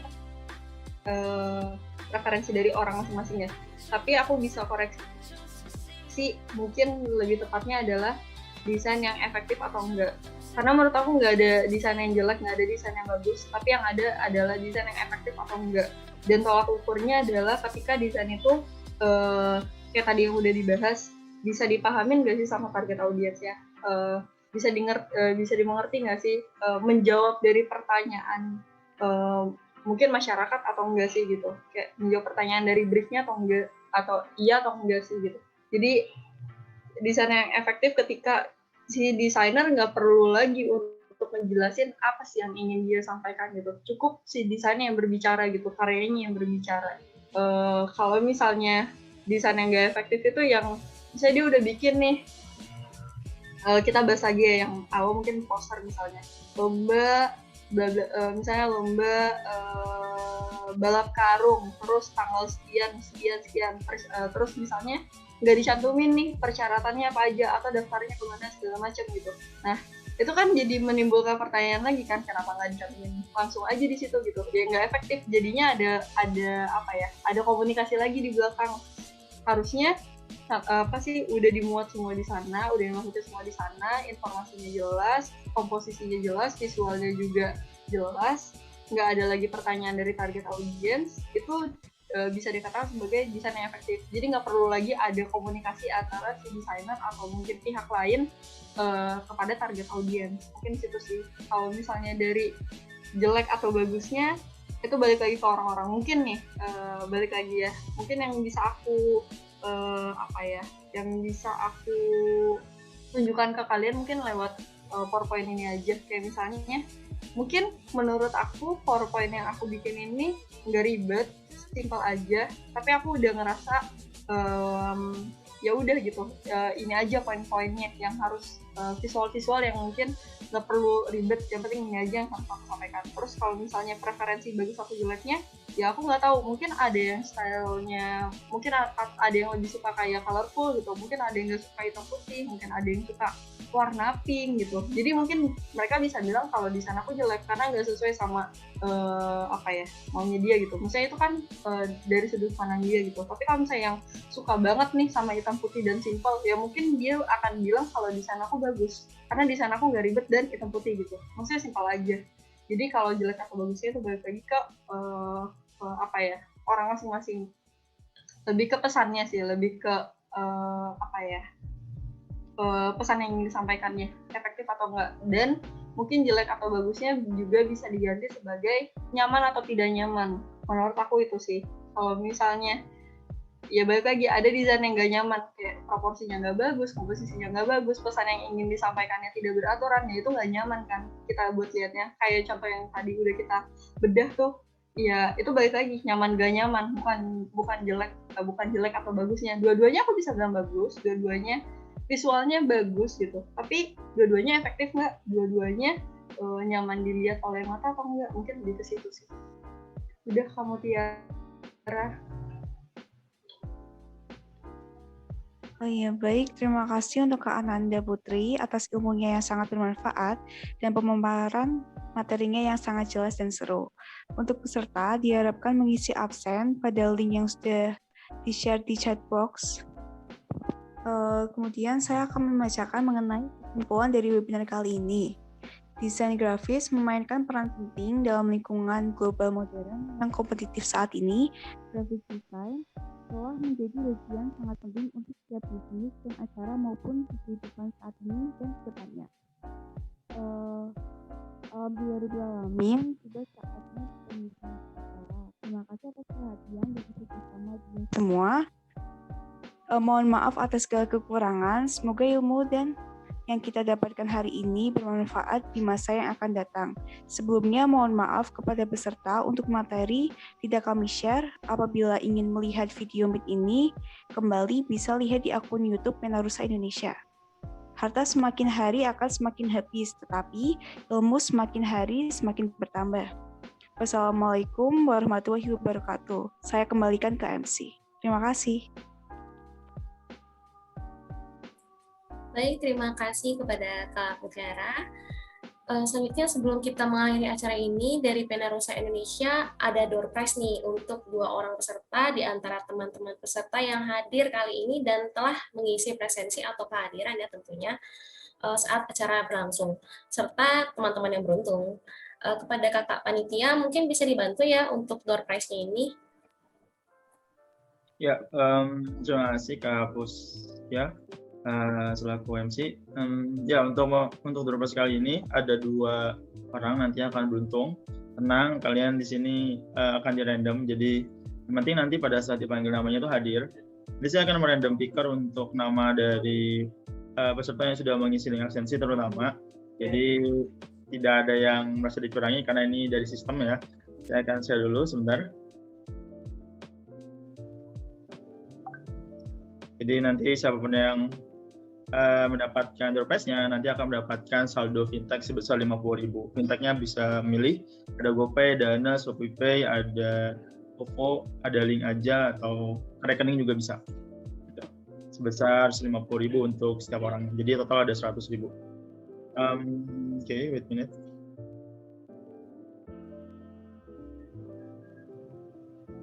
Ya, di sini udah ada nama-namanya di sini. Peserta pertama, saya akan random secara acak. Jadi nanti dilihat namanya akan keluar siapa di sini di sebelah kiri. Nah, nanti kalau misalnya sudah keluar namanya, dipanggil namanya, kalau nggak ada berarti hangus ya, dikocok lagi. Oke, kita mulai dulu. Untuk nama pertama ya. Oke, 1, 2, 3. Buat yang mendapatkan selamat.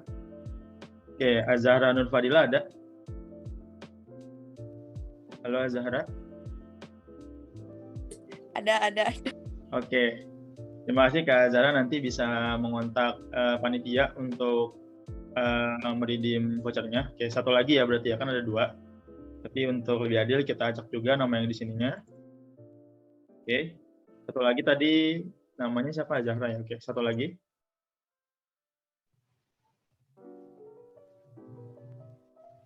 Imada Anjas Angonata ada? Ada Pak. Ada Kak. Oke, selamat mendapatkan door prize-nya 2 orang yang tadi. Kenapa? Karena bilang. Oke, ya jadi 2 orang yang tadi bisa meredeem untuk apa namanya? Untuk door prize-nya langsung ke panitia. Oke, mungkin cukup ya untuk door prize kali ini. Kurang lebihnya saya kembalikan lagi ke Kak Pusya Dewi, ke MC-nya. Terima kasih Kak. Baik, terima kasih Kakak. Nah, sekali lagi selamat untuk para pemenangnya, ini Kak Azahra dan Kak Imade Anjas Dalkon.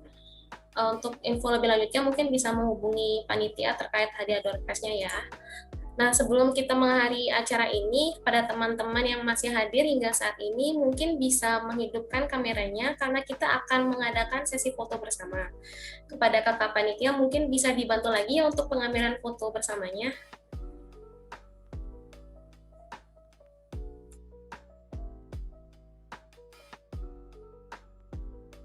Oke, nanti saya akan hitung. Jadi silakan dinyalakan dulu kamera semuanya.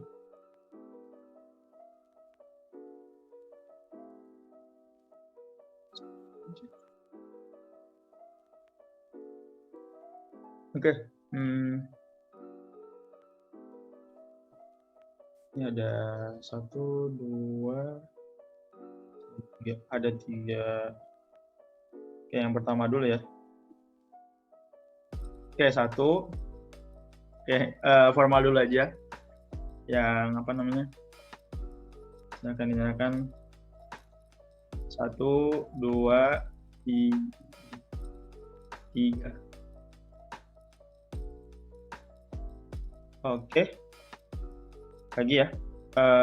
Sekarang bebas, mau gaya apapun, cerah. Oke, kita take lagi. 1, 2, aduh, enggak full screen. Oke. 1, 2, 3. Ya. Lagi Kak, apa cukup? Lagi, satu lagi. Oke, satu lagi. Ada yang belum masuk nih.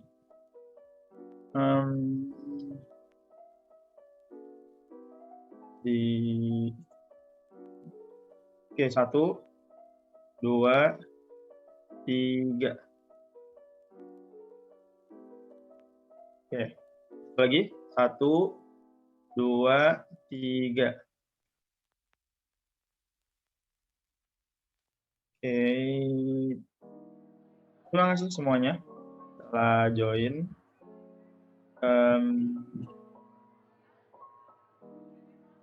Ya, udah semua.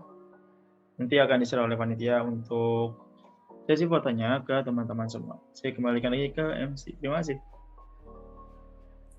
Baik, terima kasih Kakak untuk bantuannya. Tak lupa kami sampaikan sekali lagi untuk sertifikatnya akan diberikan maksimal H+7 dari pelaksanaan pelatihan TWEP ini ya. Akhirnya kita telah sampai di penghujung acara. Terima kasih banyak kepada pemateri, moderator, para peserta yang telah menyimak acara ini dari awal hingga akhir acara. Dan tidak lupa juga kami ucapkan terima kasih kepada teman-teman dari HMJ DKV Denpasar, HMJ KPI UIN Bandung, HMPS PMAT UIN Jakarta, dan UIN Community, Event Mahasiswa 8, Webinar Kui, webinar.id, serta info webinar selaku media partner. Semoga ilmu yang didapat kali ini dapat diaplikasikan dalam kehidupan kita sehari-hari. Saya mewakili seluruh panitia yang bertugas, mohon maaf apabila ada salah kata dan perbuatan yang kurang berkenan. Akhir kata, sekali lagi saya ucapkan terima kasih dan wassalamualaikum warahmatullahi wabarakatuh. Om Santi Santi Om, Shalom Namo Buddhaya, salam kebajikan dan selamat siang. Terima kasih. Terima kasih. Terima kasih Kak. Terima kasih semuanya. Terima kasih, Kak.